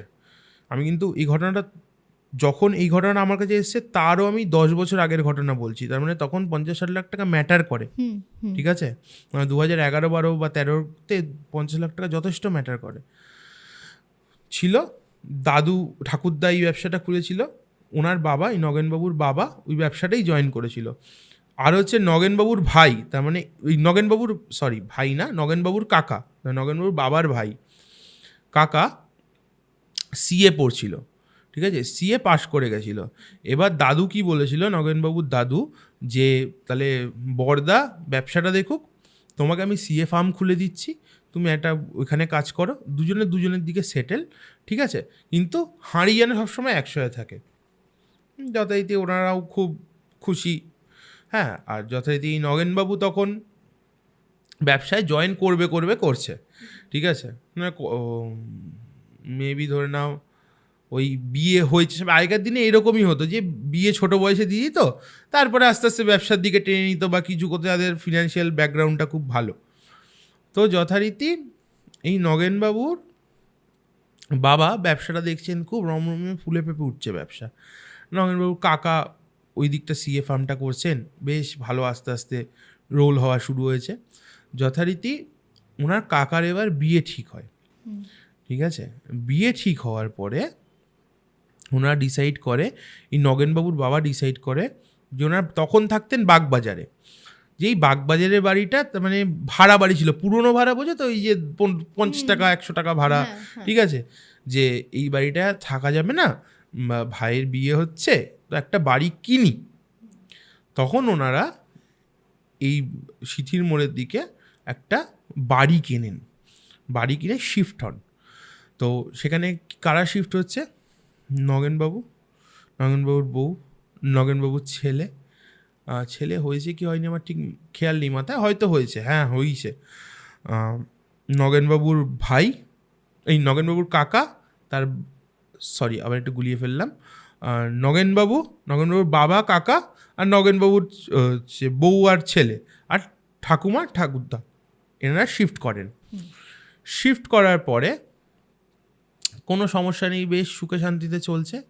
এবার কাকার বিয়েটা হয়ে যায়, বিয়েটাও বেশ ভালো করে কাটার পর থেকে 6-8 মাস সব কিছু ঠিকঠাক ছিল। তারপর হট করে এই নগেনবাবুর কাকা বলে যে আমার ব্যবসার ভাগ লাগবে। আচ্ছা, ঠিক আছে। আর ওই যে বাড়িটায় শিফট করেছিল সিতির মোড়ে, ওটা কিন্তু নগেনবাবুর বাবাই কিনেছিল, ব্যবসার টাকা থেকে নগেনবাবুর বাবাই কিনেছিল। কিন্তু ওনার নগেনবাবুর ঠাকুরদা বলেছিল যে এই বাড়িটা তোমরা 2 ভাইয়ের নামে রেখো, আমার নামে রাখার কোনো প্রয়োজন নেই, আমি আজ বাদে কাল নেই, 2 ভাইয়ের নামে থাক। 2 ভাইয়ের নামে আসে। নগেনবাবুর কাকা তখন ঝামেলা শুরু করে যে আমার ওই ব্যবসাটা ভাগ চাই। এদিকে কিন্তু সিএ ফার্ম প্রচণ্ড পরিমাণ দাঁড়িয়ে গেছে, ভালো ইনকাম, হয়তো ব্যবসার থেকেও বেশি ইনকাম হচ্ছে। তো নগেনবাবুর বাবা তখন বলেন যে ঠিক আছে, তুই নে, আমাদের পৈতৃক ব্যবসা তুই নিবি না, নিতেই পারিস, কোনো সমস্যা নেই। তারপরে আবার 6-8 মাস কেটে যায়। 6-8 মাস কেটে যাওয়ার পরে নগেনবাবুর যে কাকা, তার বউ ঝামেলা শুরু করে, এই বাড়িটা ছোট পড়ছে, এই বাড়িটা আমাদের লাগবে, তোমরা থাকতে পারবে না। আচ্ছা, এবার নগেনবাবুর বাবা এতই ভালো মানুষ ছিলেন, আর সাথে ঠাকুরদাও এত ভালো মানুষ ছিলেন, সবাই বাড়িটা একসাথে ছেড়ে দেয়। ওই বাড়িতে এখন 2 মানুষ, নগেনবাবুর কাকা আর কাকিমা, বাকি সবাই বাড়ি ছিলেন, ঠাকুমা, ঠাকুরদা, নগেনবাবুর বাবা, নগেনবাবু, নগেনবাবুর বউ, নগেনবাবুর ছেলে আর দুটো কাজের লোক। ওনারাও এদের সাথে বেরিয়ে চলে আসে। তখন ওরা কী করবে, আবার ভাড়া বাড়িতে যেতে হবে যথারীতি, সঙ্গে সঙ্গে তো কেনা সম্ভব নয়। হ্যাঁ, ইট উইল টেক টাইম, সবে সবে কিনেছে ওই বাড়িটা, মানে বছর দুয়েকও হয়নি। তখন একটা বন্ধুর বাড়িতে, একটা বন্ধু ওনার ছিল, খুব ভালো বন্ধু, শোভাবাজারে থাকতেন, উনি এসে বলেন যে তোরা আমার বাড়িতে আসবি। আর ওনার বড় বাড়ি, বিশাল বড় বাড়ি শোভাবাজারে। তো ওনারা যথারীতি যায়, গিয়ে ওখানে 4 মাস থাকা শুরু করে। তো যখন 4 মাস ছিল তখন না ওনাদের কোনো সমস্যা কিন্তু কিছু হয়নি ওই 4টে মাস। তারপরে ওনারা একটা ফ্ল্যাট কিনবে ঠিক করে, ঠিক আছে। এবার দেখো অত টাকা আগে চলে গেছে, তারপরে যদি আবার একটা বাড়ি কিনতে যায় ব্যাস শেষ, ঠিক আছে, সব সেভিংস সব শেষ হয়ে যাবে। তো ওনারা একটা 3 BHK ফ্ল্যাট 7 ট্যাঙ্কসেই কেনে, ওনাদের পাশের পাড়ায়, ঠিক আছে, যে মানে সিথির মোড়ে যেখানে ছিল ওটার পাশের পাড়ায়, মানে 7 ট্যাঙ্কসই পড়ছে ওটা, ওখানে কেনে ওনারা যান। ওনারা যাওয়ার পর না কি হয়, ওখানে শুরু হয় মেন সমস্যাটা। আচ্ছা। তো ফ্ল্যাটটা 3 BHK ফ্ল্যাট, একটা ঘরে নগেনবাবুর বাবা মা, ঠিক আছে, ঠাকুরদা ঠাকুমা একসাথে থাকেন, ঠিক আছে। আর একটা ঘরে নগেনবাবুর বউ আর ছেলে থাকেন। আর একটা ঘরে যে কাজের মহিলা দুটো ছিলেন ওনারা থাকেন। আর কাজের মহিলাগুলো লয়াল ছিলেন ওনাদের প্রতি, ঠিক আছে, ওনাদের সাথে এসছেন, এতক্ষণ বহু বছর ধরে কাজ করছে, হয়তো 15-18 বছর ধরে ওনাদের বাড়িতে কাজ করছে, বুঝলে তো। তো হট করে একদিনকে রাত্রিবেলা কাজের মহিলাটা দেখতে পায় যে কেউ একটা না, উনি সেন্স করতে পারে যে কেউ একটা হাঁটছে, ঠিক আছে, ডাইনিং দিয়ে। তো উনি গিয়ে ভেবেছে হয়তো ওই নগেনবাবু হয়তো সিগারেট খেতে উঠেছেন, তো ভেবেছে ঠিক আছে চলো। হট করে উনি না ভাবেন যে এতক্ষণ ধরে তো দাদা থাকবে না, বেশ অনেকক্ষণ ধরে পাইচারির আওয়াজ পাচ্ছে। তো উনি উঁকি মেরে তখন দেখতে যান, দেখে একটা কালো অবয়ব দাঁড়িয়ে আছে, কিন্তু ছেলে না মেয়ে কিছু বোঝা যাচ্ছে না, ঠিক আছে। মোরললেস বলছে ছেলেই মনে হচ্ছে ওটাকে, কিন্তু স্পেসিফাইড করতে পারবো না আমরা যে ছেলে কি মেয়ে। উনি হট করে চিৎকার করে অজ্ঞান হয়ে পড়ে, সবাই এসে দেখে অজ্ঞান হয়ে আছে উনি। তো ওনাকে যখন কী রে কী হয়েছে তোর, চিৎকার করছিস কেন, তুই ভয় পেয়েছিস তুই কোনো? বলছে যে দাদা কে একটা দাঁড়িয়েছিল জানো তো। বলছে কে দাঁড়িয়েছিল? বলছে দৌড়, সব তোর মনের ভুল, হ্যাঁ ভুলভাল কথা বলিস না, যা ঘুমা, ঠিক আছে, একই সকালবেলা দোকান যেতে হবে, হ্যাঁ এরকম করিস না, ঘুমিয়ে পড়। তার ঠিক 1 সপ্তাহ পর মহিলাটা শুনতে পায়, ধরো আমি বসে আছি এরকম, আমার কানের কাছে যে ফিস করে কেউ কিছু একটা বললো, আমি প্রপারলি শুনতে পেলাম না, কিন্তু ফিসফিসানিটা শুনতে পেলাম। ফিসফিসানিটা শুনলো, উনি ঘুরে দেখলো কেউ নেই, রাত্রিবেলা ঘটনা কিন্তু। এবারে সেদিনকে রাত্রিবেলা দেখতে পাচ্ছে যে ফ্ল্যাট থেকে বেরিয়ে তো সিঁড়ি হয় ছাদে যাওয়ার, ও কোনো কারণে ছাদে যাবে, কি কাপড় জামা নামাতে না দিতে আমি জানি না, ছাদে যাবে।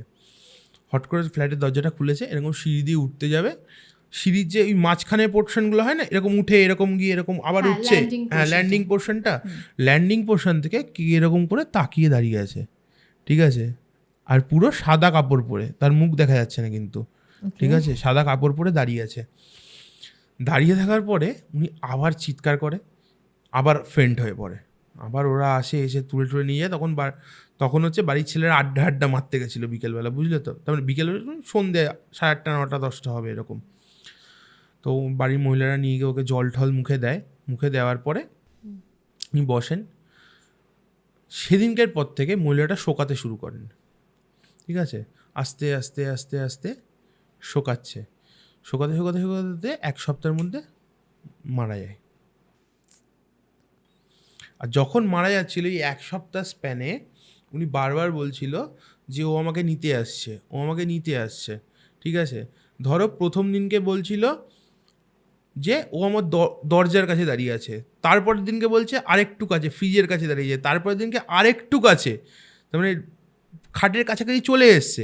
যেদিনকে মারা যাবে সেদিনকে সবাইকে বলছিল ওই তো আমার মাথার গোড়ায় দাঁড়িয়ে আছে, হাসতে হাসতে মাথার গোড়ায় দাঁড়িয়ে আছে, ও আমাকে নিয়েই যাবে, পুরো হাসতে হাসতে বলছে। সেদিনকে উনি মারা গেলেন। এবার সেকেন্ড যে কাজের মহিলাটা, উনি এরকম একদিনকে দেখতে পায় দেখতে পেয়ে উনি বলে, বাবু আমি আর থাকবো নি, আমাকে যেতে দে, হ্যাঁ আমাকে যেতে দে, আমি আর থাকবো নি। তখন ওনারাও ভেবেছে হয়তো একজন মারা গেছে, ভয় পেয়েছে, যাক চলে যাক উনি। ও চলে গেছে, ওর বাড়ি মেদিনীপুর সাইডে ছিল। এবার তাহলে বাড়িতে কে কে আছেন? নগেনবাবু, নগেনবাবুর বাবা, মা, ঠাকুরদা, ঠাকুমা, নগেনবাবুর বউ আর ছেলে। তো যথারীতি হট করে বা ঠাকুরদা সেম জিনিসগুলো দেখতে শুরু করে। ঠাকুরদা সেম জিনিসগুলো দেখতে শুরু করছে। উনি ছাদের মধ্যে, এবার যেহেতু ওনার ওই সিওপিডি প্রবলেম কি বলে না, হার্টের এই লাংসের যে প্রবলেমগুলো ওটা ছিল, কেউ ওনাকে সিগারেট খেতে দিত না। উনি কী করতো, ছাদে গিয়ে লুকিয়ে লুকিয়ে সিগারেট খেত। ঠিক আছে, উনি ছাদে গিয়ে সিগারেট খাচ্ছে। এবার ধরো আলগোছে আমি এদিকে দাঁড়িয়ে আছি বা তোমার দিকে তাকিয়েছি, কিন্তু আমার এই সাইডটা কি হচ্ছে না, আমি মোটামুটি আর চোখে বুঝতে পারবো যে এখানটা কি রাখা আছে বা কি হচ্ছে, ভিশন পাই। তো দেখছে যে এরকম করে কার্নিশের ধারে দাঁড়িয়ে সিগারেটটা খাচ্ছে উনি, বাইরেটা দেখছে। আর এই সাইডে না একটা বাথরুম করা ছিল ছাদের ওপর, বুঝতে পারছে যে বাথরুমের ওপর কেউ বসে পাটা দোলাচ্ছে।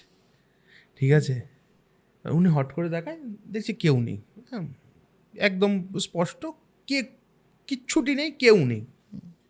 যথারীতি উনি সিগারেট টিগারেট খেয়ে নিচে চলে আসে। নিচে আসার পরে উনি এবার গল্প টল্প করছে সবার সাথে। গল্প টল্প করতে করতে আবার 1 সপ্তাহ পরে উনি ওই কানের সামনে ফিসফিসানি সাউন্ডটা শুনতে পায়। এবার উনি আবার ওপরে সিগারেট খেতে গেছে, বাথরুমের দরজা দিয়ে উনি স্পষ্ট দেখতে পাচ্ছে যে কেউ একটা দাঁড়িয়ে আছে, সাইড ভিশনে বুঝতে পারছে। উনি যখন ঘুরেছে তখনও দেখতে পাচ্ছে কেউ এরকম দরজাটা খুলে না এরকম করে দাঁড়িয়ে আছে ওনার দিকে তাকিয়ে, সাদা কাপড় পরে।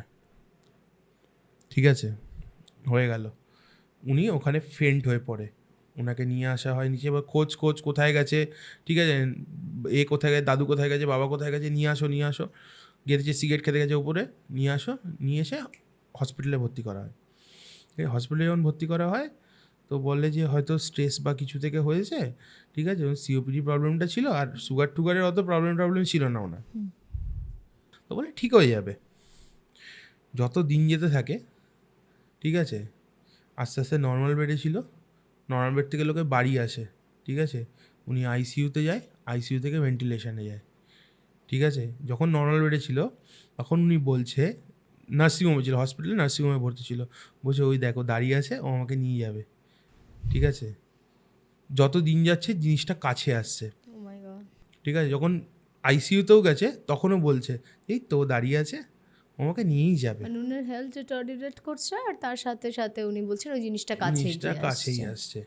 লাস্টের দিনকে যখন ভেন্টিলেশনে আছে, ওনারা তো ভেন্টিলেশন মানে লাইফ সাপোর্ট, আর কিচ্ছু করার নেই, করার থাকে না। উনি গত হলেন। ঠাকুরদা গত হওয়ার পর ঠাকুমা মনে হয় না ওই শোকটা নিতে পারলেন, 3 দিনের মধ্যে উনিও গত হলেন। আচ্ছা, কারণ ঠাকুমার বিষয়টা উনিও ক্ল্যারিফাইড করতে পারেনি যে ঠাকুমার সাথে কী ঘটেছিল না ঘটেছিল। হট করে একদিন দেখছে রাত্রিবেলা ঠাকুমা শুতে গেছে, ঠাকুরদা মারা যাওয়ার ঠিক 3 দিনের মাথায় সকালবেলা আর ওঠেননি। ঠিক আছে, তাহলে এখন বাড়িতে কে কে বেঁচে থাকলো? নগেনবাবু, নগেনবাবুর বউ, নগেনবাবুর ছেলে, নগেনবাবুর বাবা আর মা। এবার যথারীতি এরকম চলতে থাকে, 3টে মাস কাটে। ঠিক নগেনবাবুর মায়ের সাথে সেম জিনিসগুলো শুরু হয়। সেম জিনিসগুলো কীরকম শুরু হয়, নগেনবাবুর মা, এবার তো কোনো কাজের মহিলা নেই, কেউ হেল্পিং হ্যান্ড নেই, ওনাকেই যা করার করতে হবে। উনি গিয়ে ওপরে ওই কাপড় জামা মেলছেন বা কিছু করছেন। তখন ওনার মনে হচ্ছে কেউ একটা ওনার পেছনে দাঁড়িয়ে আছে, পেছনে দাঁড়িয়ে ওনার ঘাড়ে নিঃশ্বাস ফেলছে। জোরে জোরে আমরা যদি এরকম নিঃশ্বাস ফেলি, এরকম করে নিঃশ্বাসটা ফেলতে ফেলতে উনি পেছনে ঘুরে তাকিয়েছে, দেখছে কেউ নেই, দের ইজ নো ওয়ান। এবার তখনই উনি যখন নিচে আসতে গেছে, দেখছে একটা কালো অবয়ব পুরো সামনে দাঁড়িয়ে আছে, সিঁড়ির নিচে দাঁড়িয়ে আছে। আচ্ছা, উনি চিৎকার করে, ঠিক আছে, ওখানেই তেমন ছাদের দরজা বন্ধ করে ছাদেই বসে কাঁপছে। এবার সবাই এসে টকটক করছে, বলছে না আমি খুলবো না, ও আমাকে নিয়ে চলে যাবে, সবাইকে যেমন নিয়ে গেছে ও আমাকেও নিয়ে চলে যাবে কিন্তু, এরকম করে বলছে। যথারীতি সবাই বলার পরে অনেক কিছু করে ছাদের দরজাটা খোলেন, হুম। খুলে ওনাকে নিচে আনা হয়। নিচে আনার পরে ওনাকে বললো তুমি তো স্ট্রেস নিও না, এই কদিনে এতজন মারা গেছে বলে তোমার মনে হচ্ছে। এবার তখন নগেনবাবুর স্ত্রীর মনে হয় যে জিনিসটা ঠিক হচ্ছে না, এবার এটা কিছু করা দরকার। ওনার কাউকে একটা ডাকে, বাস্তুবিদ না সামথিং কেউ, উনি এসে বাড়ির বাস্তু দেখে বলেন যে এখানে কিছু ঠিক নেই, তোমরা বাড়িটা চেঞ্জ করো। তো ওনারা যথারীতি ভাবেন যে এতজন মারা গেছে এই বাড়িতে, অলরেডি 3টে মৃত্যু ঘটে গেছে, মানে কাজের লোকটা, নয়নবাবুর ঠাকুমা, ঠাকুরদা, হুম। ঠিক আছে। তো ওনারা সার্টেনলি চেঞ্জ করে ফেলে 1 সপ্তাহের মধ্যে, একটা ভাড়া বাড়িতে চলে যায়। ভাড়া বাড়িতে গিয়ে ভাবে আর একটা ফ্ল্যাট আমরা এবার কিনে নেব, কিনে নিয়ে বাবা শান্তিতে থাকবো, বাস্তুবিদকে দেখিয়ে নেবো আগে থেকে ফ্ল্যাটটা কিনে। ওই যখন ভাড়া বাড়িতে যায় তখন ওর মা বিছানায় শয্যাশায়ী আর বলতে শুরু করে, ওই তো ওইখানে দাঁড়িয়ে আছে, ও আমাকে কিন্তু নিয়েই যাবে।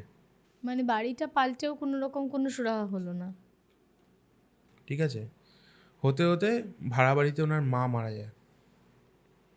মা মারা যাওয়ার পরে ওনারা ভাবে যে না, বাস্তুটা ঠিক করে দেখিয়ে আমরা সেই বাড়িতে শিফট করলে হয়তো আর প্রবলেমটা হবে না। তবে তুমি ভাবো অসুচ কাটতে পারছে না হয়তো, এরকম একটা ব্যাপার। এই যে একজন তো অসুচের মধ্যেই মারা গেল, ঠিক আছে, তারপর কাল অসুচও কাটতে পারেনি, আরেকজন গত হলেন। যথারীতি আরেকটা ওই বাস্তুবিদকে দেখিয়ে আরেকটা বাড়িতে ওনারা শিফট করেন। শিফট করার পরে উনি বলে যে এই বাস্তুটা ভালো, সব কিছু একদম কোনো অসুবিধা নেই, চলো এখানে শিফট করা যাক। শিফট করার পরে এবার নগেনবাবুর বাবার সাথে ওই বাড়িতেও সেম জিনিস চালু হয়। আর ওটা বাড়ি ছিল, ওটা কোনো ফ্ল্যাট ছিল না, বাড়ি ছিল। নগেনবাবুর বাবা একতলায় থাকতেন, ঠিক আছে, আর 2তলাতে নগেনবাবু, নগেনবাবুর স্ত্রী আর নগেনবাবুর ছেলে। ওর বাবা দেখতে শুরু করে যে সিঁড়ি দিয়ে কে একটা উঠছে, সন্ধ্যেবেলার টাইমে বসে আছে, দেখছি সিঁড়ি দিয়ে ধপ ধপ ধপ ধপ করে কে একটা উঠছে, ঠিক আছে। আর প্রপার সাউন্ড হচ্ছে, যে আমরা উঠলে কি এরকম করে উঠবো, কিন্তু ওরা উঠছে এরকম ধপ, এই সাউন্ডটা হচ্ছে, ঠিক আছে। উনি ভাবে যে কি হলো ব্যাপারটা, ঠিক আছে। উনি পেছন পেছন যায়, ঠিক আছে, পেছন পেছন গিয়ে উনি দেখছে একটা কালো অবয়ব ছাদের দিকে উঠছে। হট করে কালো অবয়বটা পেছন দিকে তাকায় না, উনি ধর্মর করে পড়ে যায় সিঁড়ি থেকে, মাথা টাথা ফেটে একাকার অবস্থা। যথারীতি উনি সবাই ওনাকে ধরে করে এতে নিয়ে যান, হাসপাতালে নিয়ে যায়, স্টিচ পরে। তারপর উনি বাড়ি ফেরেন। বাড়ি ফেরার পরে উনি একদিন আবার সেম জায়গায় বসে আছে, দেখছে সিঁড়ির ওখান থেকে এরকম করে কেউ ওনাকে একটা দেখছে, আর সাদা শাড়ি পরা, মানে সিকুয়েন্সিয়ালি একটা কালো অবয়ব, একটা সাদা শাড়ি হ্যাঁ পরা, হ্যাঁ, ঠিক আছে। এই দুটো জিনিস কিন্তু দেখছে, আর যেই দেখছে সে মরে সে যাচ্ছে, মারা যাচ্ছে, রাইট। ঠিক আছে।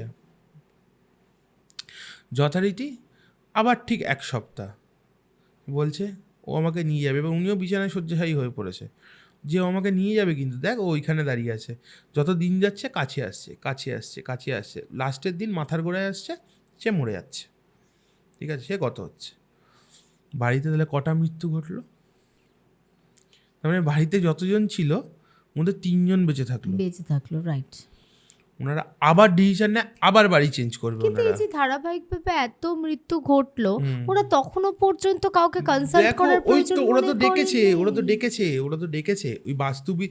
দেখো এখন এখন মানে নর্মাল লোকের জন্য অ্যাস্ট্রোলজার, পামিস্ট, তান্ত্রিক, এঞ্জেল হিলার, এদের ডেফিনেশনটা আলাদা করা না খুব মুশকিল। হ্যাঁ হ্যাঁ, তারা ভাবে এরকম একটা লোকের কাছে গেলেই তারা এই কাজটা পারবে, ঠিক। সেটা নয়। এই সাবজেক্টগুলো প্রত্যেক কটা আলাদা আলাদা, তার মানে স্পেশালাইজেশন থাকা দরকার একজনের, ঠিক আছে। সে তো গিয়ে বাস্তু দেখছে, ঠিক আছে। বাস্তু দেখা আর বাস্তু বন্দনা করার মধ্যে পার্থক্য আছে কিন্তু। এই বাস্তু বন্দনা করার কেসে বলি অনেক জায়গায় না এখন 4 জিনিস পুঁতে দিল, বাস্তু বন্দনা হয়ে গেল, ওরকম করে হয় না। বাস্তু যাগ যেটাকে বলে হোম, সেটার জন্য 11টা ব্রাহ্মণ যেতে লাগে, 7টা কিংবা 9টা কিংবা 11টা, তার নিচে একা গিয়ে কেউ করে আসতে পারে না, আচ্ছা, ঠিক আছে। আর কেউ একা গিয়ে বাস্তু দেখে চলে আসলো এটাও হয় না, ঠিক আছে। আমাদের টিম আছে, আমারও টিম আছে, আমার সাথে আরও 2জন যায়, ঠিক আছে। ব্যাপারটা এবার ওনারা আবার ভাবলো আমরা চেঞ্জ করব, ওই বাড়িটা ওনারা ছেড়ে দিল, ঠিক আছে, ছেড়ে দিয়ে ভাড়া বাড়িতে যায়, কোনো সমস্যা নেই। অল অফ আ সাডেন কোনো কিছু সমস্যা নেই, একটা কিছু। এবারে যথারীতি ওই বাড়িটা বিক্রি হলো মাস 3-4 মাথায়, আর ততক্ষণে ওনারা আরেকটা বাড়ি ঠিক করেছে। ঠিক আছে, এদিকে বাড়ি চেঞ্জ হচ্ছে আর এদিকে মৃত্যু ঘটছে, কিন্তু এবার এসে জিনিসটা স্টপ হয়েছে। স্টপ হয় ওনারা যথারীতি এগিয়েছে জিনিসটাতে, নতুন ফ্ল্যাটে ওনারা শিফট করেছে।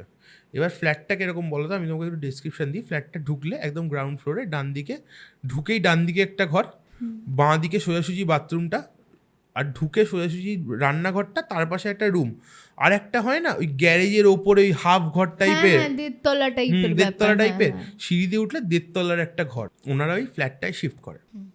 ওই দেড়তলার ঘরটা আছে, ওই ঘরটাতে একটা ছোট্ট টিভি লাগায়। আর ঠিক আছে, আর নগেনবাবুর ছেলে খুব সুন্দর গান বাজনা করতো, তানপুরা, তারপরে হারমোনিয়াম রাখা। তো ওখানে 3-4 মাস বেশ ওনারা ভালো ছিলেন। তখন বাস্তুবিদ্যাকে বলছে, দাদা আপনি দেখে দিয়েছেন, আমরা ভালোই আছি। একজন থেকে কাজ করেছে, ওনার মধ্যেও ভদ্রতা কাজ করেছে, অ্যাপ্রিসিয়েট করেছে জিনিসটাকে। উনিও বলেছেন, এবার উনিও ভেবেছেন যে বাস্তুটা ভালো। ঠিক আছে, ওনাকেও আমি একদম দোষ দিচ্ছি না। ঠিক আছে, উনি তো কারণ উনি যেহেতু বাস্তু জানেন, উনি বাস্তুর দিক থেকে অ্যাসপেক্ট থেকে ভাবছে, বুঝতে পেরেছো তো। এবারে যথারীতি 4 মাস পর থেকে ওনার বউয়ের সাথে কিছু সমস্যা শুরু হয়। তখন কিন্তু ওনার বউ আর ওই কালো অবয়ব বা সাদা শাড়ি ওই সব কিছু দেখতে পাচ্ছে না। ঠিক আছে, ওনার বউয়ের মধ্যে কিছু চেঞ্জেস উনি দেখতে চালু করে। ঠিক আছে, কীরকম চেঞ্জেস? সকালবেলা করে ঘুম থেকে উঠলেই, ঠিক আছে, দেখছে সারা গায়ে আঁচড়ের দাগ। ঠিক আছে, কেউ যেন ইন্টিমেট হওয়ার চেষ্টা করেছে, হ্যাঁ, মানে কামড়ে দাগ বসিয়ে দিয়েছে, এরকম টাইপের একটা জিনিস। তো ও বলছে যে এরকম কেন হচ্ছে? বলছে হয়তো তুমি চুলকেছো, হয়তো তার প্রথম দিন দাগ দেখেছে এখানটাতে, হয়তো চুলকেছে, নোকের দাগ, একটু বড় নোক আছে বউয়ের, ছিঁড়ে গেছে। তো যথারীতি ওনার ওয়াইফের সাথে ওই কালো সাদার যে কালো অবয়ব আর সাদা শাড়ি পরা জিনিসটা, এই জিনিসটা কিন্তু ঘটছিল না। ঠিক আছে, ওনার ওয়াইফের মধ্যে কিছু অদ্ভুত আচরণই লক্ষ্য করতে শুরু করে। কীরকম আচরণ? ঠিক আছে, খাওয়া দাওয়ার পরিমাণ বেড়ে যায়, মারাত্মক পরিমাণ খাওয়া দাওয়া বেড়ে যায়। ঠিক আছে, প্রথম। সেকেন্ড কথা হচ্ছে রাত্রিবেলা করে জাগতে শুরু করে আর সকালবেলা করে ঘুমাতে শুরু করে। কিন্তু মহিলাটা একদমই সেরকম ছিলেন না কিন্তু। ঠিক আছে, মহিলাটা খুব তার মানে পরিপাটি, ঠিক আছে, এরকম ছিলেন যে সকালবেলা উঠবো, রান্নাবান্না করবো, ঘরের কাজ করবো, এরকম টাইপের, একদম টিপিক্যাল হাউস ওয়াইফ যেরকম হয়। তো যথারীতি ভাবছেন ঠিক আছে, হয়তো রাত্রিবেলা কোনো ঘুম হচ্ছে না কোনো কারণে। আর ওনার ওই প্রবলেমটা দিয়ে কিন্তু মাথাটা যায়নি, ভাবছি তো এতদিন তো হয়ে গেছে, ওই প্রবলেমটা তো আর হচ্ছে না আমাদের সাথে। ঠিক আছে, তো যথারীতি এরকম আস্তে আস্তে আরও কিছু কনসিকুয়েন্সেস দেখা যায়। কীরকম কনসিকুয়েন্সেস? ওনার বউ তার মানে যে অত মাংস খেতে ভালোবাসতো না, অতিরিক্ত মাংস করতে শুরু করে, যে আমি মাংস খাবো। আর মিষ্টি, ঠিক আছে, অতিরিক্ত পরিমাণ মিষ্টি খাওয়া শুরু করে। তো যথারীতি আমি বললাম না যে 1.5 তলার ঘরটা ছিল, ঠিক আছে, ওই গ্যারেজের ওপরের ঘরটা, ঠিক আছে, ওই ঘরটায় গেলেই উনি না কীরকম আষ্টে গন্ধ পেতে শুরু করে। ঠিক আছে, একটা আষ্টে গন্ধ বেরোতে শুরু করে ওখান থেকে। তো হলে কী হয়তো ওদেরকে ময়লা টয়লা ফেলেছে, ঠিক আছে, তার জন্য একটা আষ্টে গন্ধ বেরোচ্ছে। হট করে একদিন উনারা রাত্রিবেলা ঘুমাচ্ছেন, ঘুম থেকে নগেনবাবুর ঘুমটা ভেঙে গেছে। ঘুমটা ভেঙে গিয়ে দেখছে ওনার ওয়াইফ, তার মানে মানে ঘরে ঢুকলে একটা বাংকার টাইপ হয় না, বানানো থাকে, ছোট্ট বাংকার যেখানে সবাই জিনিসপত্র রাখে ওপরে, ঠিক আছে, বাংকারটা হাত দুটো এরকম করে দিয়ে পা দুটোকে ওপর দিকে করে ঝুলে আছে, পুরো চুলটা এরকম নিচের দিকে ঝুলছে, আর এখান দিয়ে ওনার লালা গড়াচ্ছে। এই বাবা, ঠিক আছে, নিচের দিকে পড়ছে, তখন উল্টো ওনার মাথাটা। হ্যাঁ, বলছে এই কী করছো তুমি? হ্যাঁ, নিচে নামো, পড়ে যাবি, আর কি মারছো?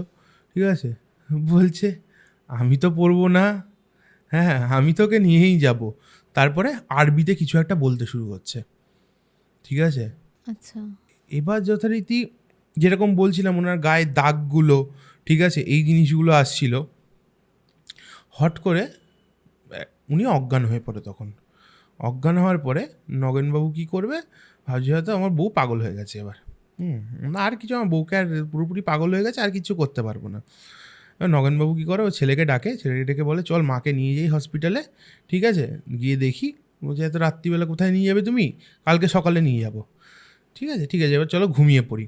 হট করে নগেনবাবু ফিল করতে শুরু করে ওনার গলায় কেউ দড়ি দিয়ে টেনে ধরে রেখেছে।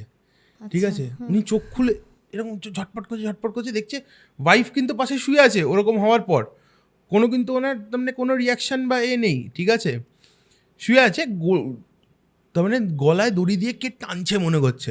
উনি বলছে কী গো। ওনার বউ ওই দিকে মাথাটা ছিল, এদিকে মাথাটা ঘুরিয়ে বলে তোকেও শেষ করব, তোকেও কিন্তু আমি ছেড়ে দেবো না। তার প্রমাণ দেখবে, আমি দর্শক বন্ধুদেরকেও দেখিয়ে দিই। ঠিক আছে, তাও দেখিয়ে দিচ্ছি আমি। ঠিক আছে, এটা অ্যাটাচ করে দিও তোমরা। ঠিক আমি আছে, এটা অ্যাটাচ করে দেবো। মানে এটা ওনার গলাটা যখন ওরকম তীব্রভাবে মনে হচ্ছে কেউ টেনে ধরেছে, তারপরের দিনে সকালবেলা পড়ে গেছে। কালশিরের দাগটা।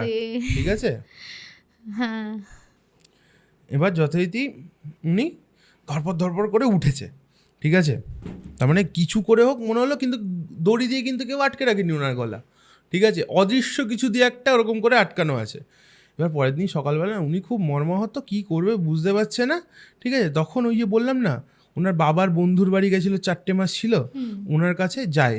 ঠিক আছে, ওনার খুবই ভালো সম্পর্ক ওনাদের মধ্যে ছিল, যে কাকু আমার তো সবই শেষ হয়ে গেছে। আর ওইদিকে ব্যবসা ডাউন হতে প্রায় বন্ধের দিকে। আচ্ছা, এই সিকোয়েন্সগুলো ঘটছে, আর ওইদিকে ব্যবসাও ডাউন হচ্ছে। ঠিক আছে, উনি বলে কি করব। এবার ওই লোকটি, যে স্বভাবের লোকটি বলি, উনি আমাদের মন্দিরে আসতেন, আমাদের মন্দিরে দীক্ষিত।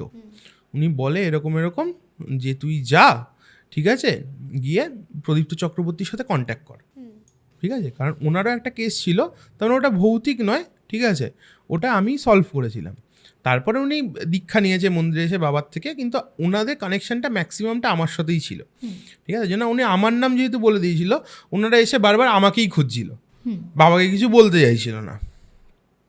তো যথারীতি এই ঘটনাগুলো হওয়ার পরে আমাকে ফোনটা করে, উটি থেকে আসার পথে আমার সাথে এত কিছু ঘটে। ঠিক আছে, তারপর আমি বাড়ি যাই, তারপর আমাকে এই ঘটনাগুলো পুরোপুরি উনি বলেন।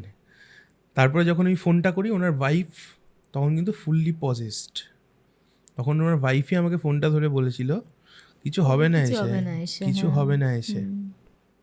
আমি তারপরে ওনাকে বললাম যে দেখুন, কিছু ক্রিয়া করতে হবে। ঠিক আছে, সেটা আমরা করব, কিন্তু ইট উইল টেক টাইম। হ্যাঁ, তো যথারীতি বললো যে তাহলে কী করবো এই কদিন। আমি দেখুন কবচটা পড়া আছে, আর জলটা ওনার মুখে আপনারা ঢালতে থাকবেন, বন্ধ করবেন না, দিনে 4 বার করে। ঠিক আছে, উনি নিস্তেজ হয়েই থাকবেন, কোনো চাপ নেই।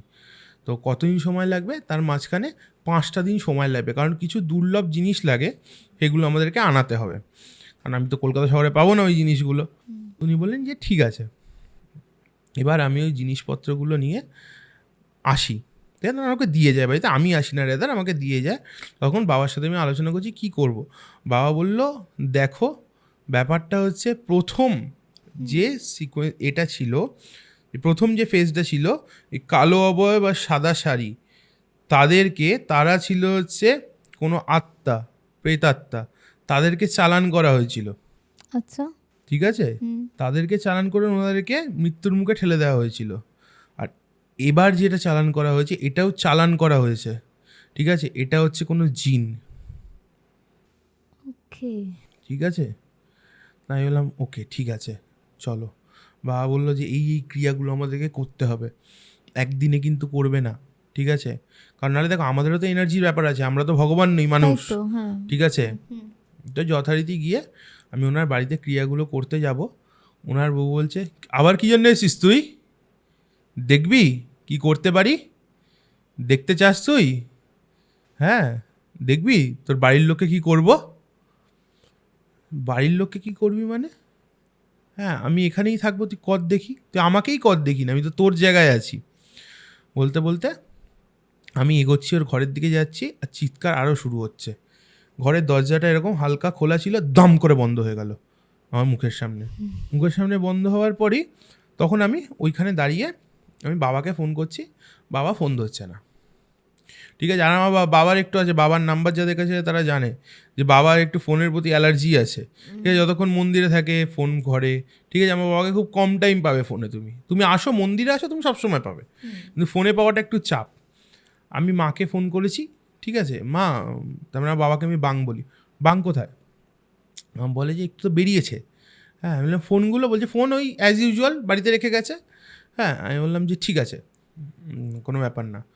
তো এবার যখন আমি ওখানে দাঁড়িয়ে আছি, দেখি ঘরের মধ্যে দাম দাম দাম দাম করে আওয়াজ হচ্ছে, ঠিক আছে। আমি বললাম, কিসের আওয়াজ হচ্ছে, কিছু তো দেখতেও পাচ্ছি না। ওনাকে বলি জানতো বাইরের জানলা দিয়ে দেখুন তো, ঠিক আছে। দেখছে খাটটাকে ধরে এরকম করে একবার দেয়ালে মারছে, টানছে মারছে, একটা মানুষেরা কত জোর হতে পারে, খাটটাকে খাট ধরে স্লাইড করে টানছে। হ্যাঁ মেরে দিচ্ছে যথারীতি। বলে এরকম হচ্ছে, ঠিক আছে। হঠাৎ করে এবার আমিও তখন বাইরে ওই ক্রিয়াগুলো আস্তে আস্তে করছি আর ভেতর থেকে চিৎকার আসছে, ঠিক আছে, মারাত্মক চিৎকার হচ্ছে। চিৎকার হতে হতে হতে হতে এবার আমি হট করে শুনতে পাচ্ছি, না ছেড়ে দে, তুই আমাকে ছেড়ে দে, তুই আমাকে ছেড়ে দে। আমি কিন্তু তখনও ওই প্রসেসে পৌঁছাইনি, ছাড়ানোর প্রসেসে। তার আগে আমি নিজের প্রোটেকশন করছি, ওনাদের জায়গাটাকে গার্ড করছি, ঠিক আছে। তার আগেও অনেক কিছু থাকে, ওইগুলো জিনিসগুলো করছি। আমি দেখছি যে ওই সাউন্ডটা আসছে, না না ছেড়ে দে ছেড়ে দে, আমি চলে যাই, ছেড়ে দে ছেড়ে দে ছেড়ে দে আমাকে। বললাম কী হলো কেসটা, ঠিক আছে। আমিও একটুখানি স্টান্ড, কিন্তু আমি ক্রিয়াগুলো ওখানে করে যাচ্ছি। আমি যে ও নাটক করছি, এরকম অনেক সময় হয় নাটক করে, ঠিক আছে। আমি যথারীতি এই হওয়ার পরে কিছুক্ষণ পরে ফেন্ট হয়ে পড়ে, কোনো আওয়াজ, ফেন্ট হয়ে পড়ে মানে আমি আওয়াজ পাচ্ছি না কোনো আর। আমি দরজাটা ভাঙুন, দরজাটা ভাঙতে হবে এবার। ওনারা দিয়ে ওই শাবল মাবল এনে দরজাটা ভাঙে, দেখি উনি ফেন্ট হয়ে পড়ে আছে। আর কবচটা কিন্তু তখনও পড়ে আছে, কবচটা কিন্তু পড়ে আছে তখনও, ঠিক আছে। এবার দেখো কবচটা আমি পরিয়ে দিয়েছি মানে ওর শরীরেই কিন্তু ও আটকে আছে। আমি কিন্তু কবচটা পাওয়ারটাকে একটা টাইমে নষ্ট করতে হয়ে যাতে ওর শরীর থেকে আমি বার করতে পারি ওকে, ঠিক আছে। এবার ভেতরে গেছি, ভেতরে গিয়ে ওই কবচটা খুললাম, যা ক্রিয়াগুলো করার করলাম, করে ওনাকে কবচটা পরিয়ে আমি বাড়ি আসছি। এবার আমিও না মনে মনে ভাবছি, ভাই এত সহজে ছেড়ে দিল, ঠিক আছে, এত সহজে জিনিসটা হয়ে গেল। হ্যাঁ, এটা তো ঠিক ঠিক লাগছে না ব্যাপারটা। আমি বললাম যে ঠিক আছে চলো বাড়ি তো যাই, কাজটা তো মিটে গেছে আপাতত, পরে এসে বাস্তু বন্দনাটা করতে হবে। কিন্তু আমি ওখানে বুঝতে পারছি যে ওনার মধ্যে আর নেই জিনিসটা, ঠিক আছে। তাই নিয়ে বাড়ি যখন ফিরে আমি মন্দিরে গেছি মাকে নমস্কার করতে, মা চণ্ডীকে। আমি দেখছি ওখানে ক্রিয়ার জিনিসপত্র রাখা আছে। আমি না কেসটা কী হলো, ঠিক আছে। আর আমার বাবা দেখি ঠিক আমাদের যে লাইব্রেরি ঘরটা আছে ওখানে বসে সিগারেট খাচ্ছে, ঠিক আছে। আমি বললাম যে এবার আমি ঢুকেই না কারোর সাথে কথা বলি না, মন্দির খুলে দেখলে মন্দিরে ঢুকে গিয়ে আগে মাকে নমস্কার টমস্কার করে তারপর যার সাথে যা কথাবার্তা। আমি বললাম যে মাকে, আমার মাকে, গর্ভধারিণী মাকে বললাম যে বাং কোথায় ছিল? বলছে যে বাইরে তো গেছিল, ঠিক আছে, হট করে এসে দেখলাম মন্দিরে ঢুকে গেল, মন্দিরে ঢুকে কী সব কাজ করতে শুরু করে দিল। আর মা ওইসব আমার তার মানে কাজের বিষয়ে আমরা মাকে অত কিছু বলি না, কারণ মা একটু ভয় টয় পাবে, ঠিক আছে। তবে একই পডকাস্টগুলো দেখে বলছে তোরা এইসব কেন এই সেই হ্যান ত্যান হ্যান বলে মাকে। তার জন্য আমার বাবাও অত কিছু বলে না, আমিও অত কিছু বলি না, যে চলছে আমরা টুকটাক এরকম কাজ করছি, অ্যাস্ট্রোলজি করছি এরকম। মা জানে, সবটাই জানে না তা তো না, কিন্তু ব্যাপারটা তাও যাই হোক অতটা বলি না, টেনশন করবে। বলছে ঢুকে গেল, বলছি কী হয়েছে রে? না কিছু না। হ্যাঁ, বাবার কাছে গেলাম, না কী হয়েছে? বলছে আমি রাস্তায় হাঁটছি, ঠিক আছে, পেছন দিক থেকে আমাকে বলছে তোকে আজকে মেরেই ফেলবো, দেখ তোকে আজকে আমি মেরেই ফেলবো, ঠিক আছে। বাবা শুনতে পাচ্ছে, বাবা সঙ্গে সঙ্গে এসে মন্দিরে ঢুকে গেছে। এবার ওই সিচুয়েশানে আমি ওরকম ফেসে গেছি, ওই টাইমে বাবা এখান থেকে কাজটা করেছে, তার জন্যই ও বলছিল ছেড়ে দে আমি চলে যাচ্ছি, ছেড়ে দে আমি চলে যাচ্ছি। এসে দেখছি বাবা একটা বোতলের মধ্যে ওকে ভরে রেখেছে, আচ্ছা, ঠিক আছে, বোতলের মধ্যে ওকে ভরে রেখেছে, এই প্রোটেকশনটা দিয়ে দিয়েছি। বললো তোমরা যাবে, আমাদের সেটস অফ ব্রাহ্মণ আছে, ঠিক আছে, যাদেরকে বাবা ট্রেন করেছে পুরোপুরি, তাদের আমরা নিয়ে গিয়ে বাস্তুজাগটা করি, ঠিক আছে। ফ্ল্যাট হলে 7 জন, একটু বড় ফ্ল্যাট হলে 9 জন, আর বাড়ি হলে 11 জন, আমি ছাড়াও 11 জন, ঠিক আছে। তারপরে নিয়ে গিয়ে বাস্তুজাগটা করি, বাস্তুজাগটা করার পরে এখন মানে ওনারা পুরোপুরি সুস্থ সবল। আর এটার ক্ষেত্রে বলি, এবার কেসটার গোড়াতে আসি, কোথা থেকে স্টার্ট। প্রথমে বলেছিলাম কাকার বিয়ে হওয়ার পরে ওনারা শিফট করে, প্রথম 8 মাস সব ঠিক ছিল। ওনার কাকিমা প্রথম ব্যবসাটা কাকাকে দিয়ে হাতায়, কাকাকে বশীকরণ করে, আচ্ছা, ঠিক আছে। সেকেন্ড, যখন আলাদা হয়ে যায় ব্যবসাটাও উনি ভাগ পেয়ে যায়, এনারা বাড়ি ছেড়ে দেয়, তখন ওনাদেরকে আস্তে আস্তে শেষ করে, চালান করে, বাবারি মা, মানুষ এত নৃশংস। থার্ড, যখন ওনারা ওটা ছেড়ে চলে আসে আবার ক্রিয়া করে এনাদেরকে শেষ করার চেষ্টা করে। ঠিক আছে, কারণটা কি? ওনার কাকার কোনো ছেলে পুলে নেই। মানে এটার সাথে এরকম এত তার নৃশংসতার কি কারণ? ব্যাপারটা শ্রেয়াদি তুমি ভেবে দেখো, তোমার আজকে ছেলে আছে, মেয়ে আছে, ঠিক আছে, তোমার কাছে 5 লাখ টাকা আছে সাপোজ, আর একটা লোকের কাছে, স্বামী স্ত্রীর কাছে 5 কোটি টাকা আছে, তার ছেলে মেয়ে নেই। তোমার ছেলে মেয়ের সাথে রাগ হোক, ভালোবাসা হোক, এইটা না একটা যে এই যে ইমোশনটা ঘিরে আমরা থাকি না, এই ইমোশনটাই না সব এই 5 কোটি টাকার থেকে বেশি। ঠিক আছে, ওরা তো এই জায়গাটা পাচ্ছে না। টাকা না, টাকা দরকার হয় সবার, ঠিক আছে, প্রত্যেকটা লোকের, তোমার দরকার, আমার দরকার, যারা দেখছে তাদেরও দরকার। কিন্তু টাকা দিয়ে সর্বসুখ কেনা যায় না, কেউ আজ অবধি কিনতে পারেনি, রাদার পারবেও না। ঠিক আছে, তো ওই প্রতিহিংসায় জিনিসগুলো এদেরকে শেষ করার জন্য এই জিনিসগুলো ওর কাকিমা করছিল। মানুষ না এখন এত মানে হিংস্র হয়ে উঠেছে দিনে দিনে। আসলে দেখবি আগেকার দিনের ধর একান্নবর্তী পরিবার ছিল, সেই পরিবারে জ্যাঠা কাকা সবাই একসাথে থাকতো, কারোর একটা বাচ্চা আছে মানে কাকাদের হ্যাঁ। জ্যাঠাদের একটা, ঠিক আছে আমার নেই তাতে কি হয়েছে, কি হয়েছে? ওই আমার নিজের সন্তানের মতন। ঠিক কথা। এই যে মাতৃস্নেহ দিতে গেলে তো নিজের পেট থেকেই যে ধারণ করতে হবে তার তো কোনো মানে নেই। মানে নেই। আজকাল এই সত্যি কথা বলতে এই কি বলবো, ব্ল্যাক ম্যাজিক, কুসংস্কার, আচ্ছন্নতা, আমরা যত শিক্ষিত হচ্ছি, আমরা তথাকথিত তো বলি আমরা মডার্ন হচ্ছি, কিন্তু আমরা কি সত্যি তাই হচ্ছে? আমরা যেন আরো 100 বছর পিছিয়ে গেছি রে। আমরা এই ছোট ছোট তোমাকে- রিজনগুলোর জন্য ব্ল্যাক ম্যাজিক আর করেও লোকে এরকম আর এখন এই জিনিসটা আরো বেড়ে গেছে, কারণ আরো একজন বেড়ে কাউকে মার্ডার করলে তার শাস্তি আছে, কাউকে বান মেরে দিলে তার শাস্তি তার নেই। তো শাস্তি নেই, এটার কোনো এভিডেন্সও নেই, আর এগুলো তুই প্রমাণও করতে পারবি না, তাই না? বিশ্বাস করা বা না করা তো মানুষের ওটাই হচ্ছে ওপরে। কথা। মানে কি মারাত্মক মানুষের মনের হিংস্রতা, কেউ কাউকে মারাত্মক আপন করতে পরিমাণ। পারে না, নিজের লোককেও মানুষ ছাড়ে না, বরং তাদের উপরেই বেশি আরও প্রতিহিংসা পরায়ণ হয়ে উঠছে। এগুলো কথা। খুবই খারাপ। আচ্ছা, হোয়াট ইজ তন্ত্র? তন্ত্রটা কি? আর একটা কথা তুই আমাকে বল, এই যে আজকের যুগে তন্ত্রের প্রয়োগ, সেটা পজিটিভ বা নেগেটিভ ওয়েতে আমার কথা মনে হচ্ছে অনেক বেড়ে গেছে। কেন কেন কারণ কিসের হচ্ছে জন্য? তন্ত্র বলতে আমি বুঝি আমাদের সনাতন ধর্মে তন্ত্রের মধ্যে ব্ল্যাক ম্যাজিক বলে কোনো ওয়ার্ড হয় না। তন্ত্রের ডেফিনেশন দিতে গিয়ে আমার অ্যাসপেক্টে যদি তুমি ভাবো, তন্ত্রের ডেফিনেশন তন ধাতু তন প্রত্যয় তনু বিস্তারে। তার মানে তন ধাতু নিষ্পন্ন শব্দ মানে যে শাস্ত্র আমাদেরকে অসীম আনন্দের অনুভূতি দেয়, যে শাস্ত্র আমাদেরকে অসীমতায় বিলীন হওয়ার কথা বলে, ঠিক আছে, সেই শাস্ত্র হচ্ছে তন্ত্রশাস্ত্র। ঠিক আছে, তন্ত্রশাস্ত্র কে বলেছিলেন? সদাশিব তন্ত্রশাস্ত্রের কথা বলেছিলেন।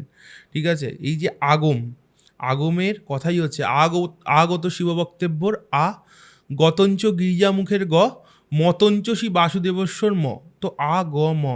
তো তার মানে সদাশিব পার্বতীকে বলেছেন, পার্বতী শ্রবণ করেছেন, আর বিষ্ণু সেই শাস্ত্রের সম্মতি দিয়েছেন, সেটা হচ্ছে আগমতন্ত্র।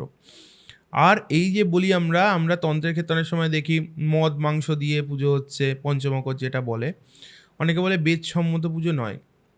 কিন্তু আমি তোমাকে একটা প্রপার শ্লোক বলছি, আমার দেখে একটু বলতে হবে। হ্যাঁ, আমি বলে দিচ্ছি তোমাকে। তন্ত্রশাস্ত্র যে বেদ বিরুদ্ধ নয় তার একটা আমাদের শাস্ত্রীয় প্রমাণ।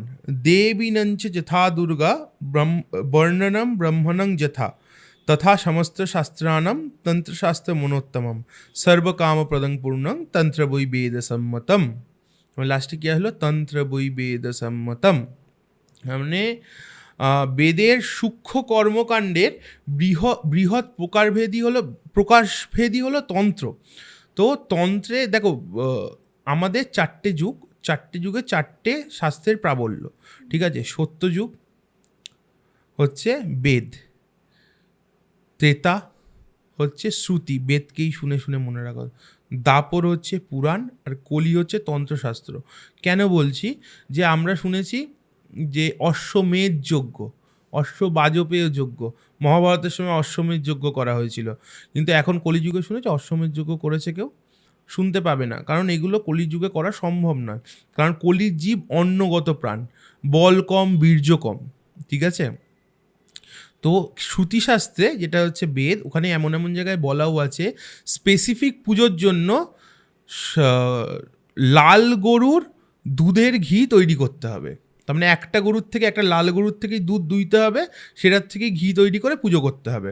সেটা এখন সম্ভব না। আমরা যাচ্ছি দশকর্মার দোকান থেকে কিনে আনছি, কিনে এনে পুজো করছি, কোনোভাবে এটা সম্ভব না। সেই জায়গাটাকে, বিস্তারিত জায়গাটা আমাদের দিচ্ছে তন্ত্র, ঠিক আছে?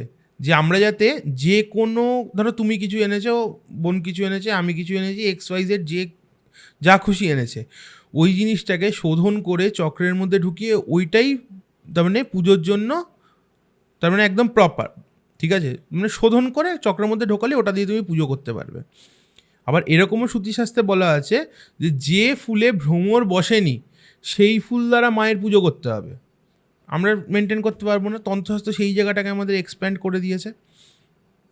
আর কলিযুগে এই যে সদাশিব বলেছেন তন্ত্রশাস্ত্রের কথা, তো তাহলে মারণ উচ্চাটন বশীকরণের কথা কেন বললেন? উনি কি পাগল? পাগল একদমই না। তুমি যদি আমার অ্যাসপেক্টটা ভাবো, ঊর্ধ্বতন্ত্র অধতন্ত্র। ঊর্ধ্বতন্ত্র হচ্ছে যেটা আমাদের সাধনা মার্গ, যেটা আমাদের অসীমতায় বিলীন করছে, সেটা হচ্ছে ঊর্ধ্বতন্ত্র। আর অধতন্ত্র হচ্ছে এই মারণ উচ্চাটন বশীকরণ। তুমি ধরো সাপোজ আমার কাছে এসছো, ঠিক আছে? এসে বলছো আমার স্বামীর সাথে আমার ঠিকঠাক কিছু ম্যাচ হচ্ছে না, আমি একটা বশীকরণ প্রয়োগ করে দিলাম। তোমার কিন্তু কাজটা হলো, তোমার তন্ত্রের প্রতি ইন্টারেস্টটা বাড়লো, ঠিক আছে? সদ্গুরু যদি হয়, সে আবার তুমি সেকেন্ড টাইম আসবেই, আসতে বাধ্য আমার কাছে। ছোট কাজ আটকালেও তুমি আসবে। যখনই তুমি আমার কাছে আসবে, যদি সদ্গুরু হয়, সে তাকে অধতন্ত্র থেকে ঊর্ধ্বতন্ত্রের দিকে নিয়ে যাওয়ার চেষ্টা করবে, তাকে বোঝাবে, তাকে দীক্ষা দেবে, দীক্ষা দিয়ে সাধনা মার্গে নিয়ে যাওয়ার চেষ্টা করবে, ঠিক আছে?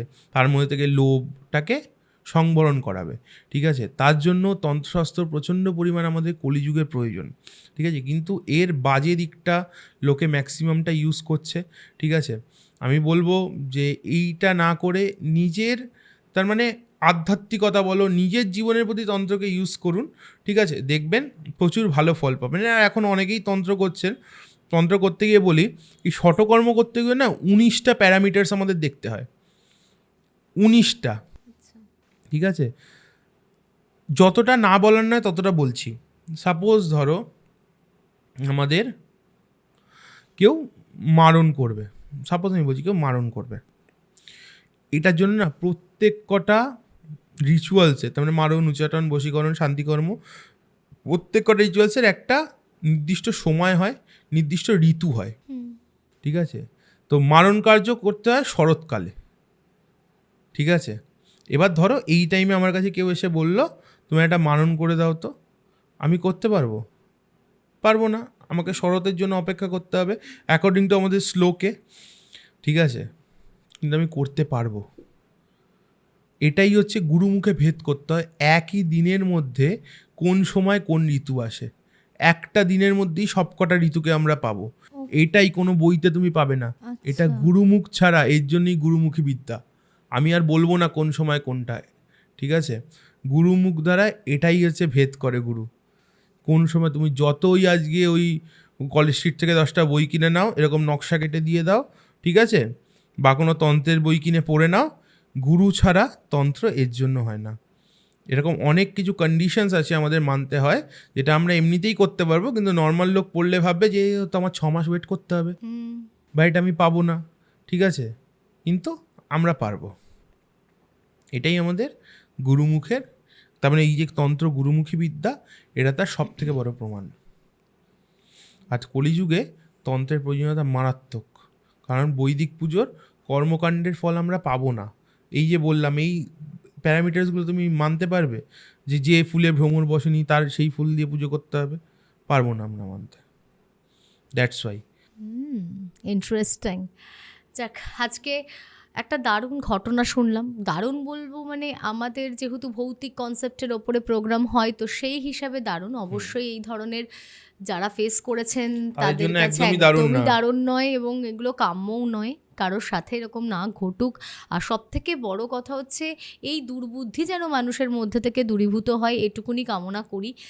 এই ছোট ছোট রিজনে মানে আজকালকার দিনে ব্ল্যাক ম্যাজিকের গল্প তো ঘটনা তো প্রচুর শুনি, কিন্তু ঘটনাগুলোর পেছনের কারণগুলোর কোনো মাথামুন্ডুই খুঁজে পায় না। যে কারোর হয়তো সন্তান আছে, আমার সন্তানাদি হচ্ছে না, সেখান থেকে জেলাসি। আমি একটা বাড়ি করলাম, আর একজন হয়তো বাড়িটা করতে পারছে না, সেখান থেকে জেলাসি। ভাই ভাই মারামারি, মানে সব কিছু নিয়ে কী আছে, আমরা কি নিয়ে যাব সঙ্গে করে, সবই তো সাময়িক এন্ড অফ দ্য ডে।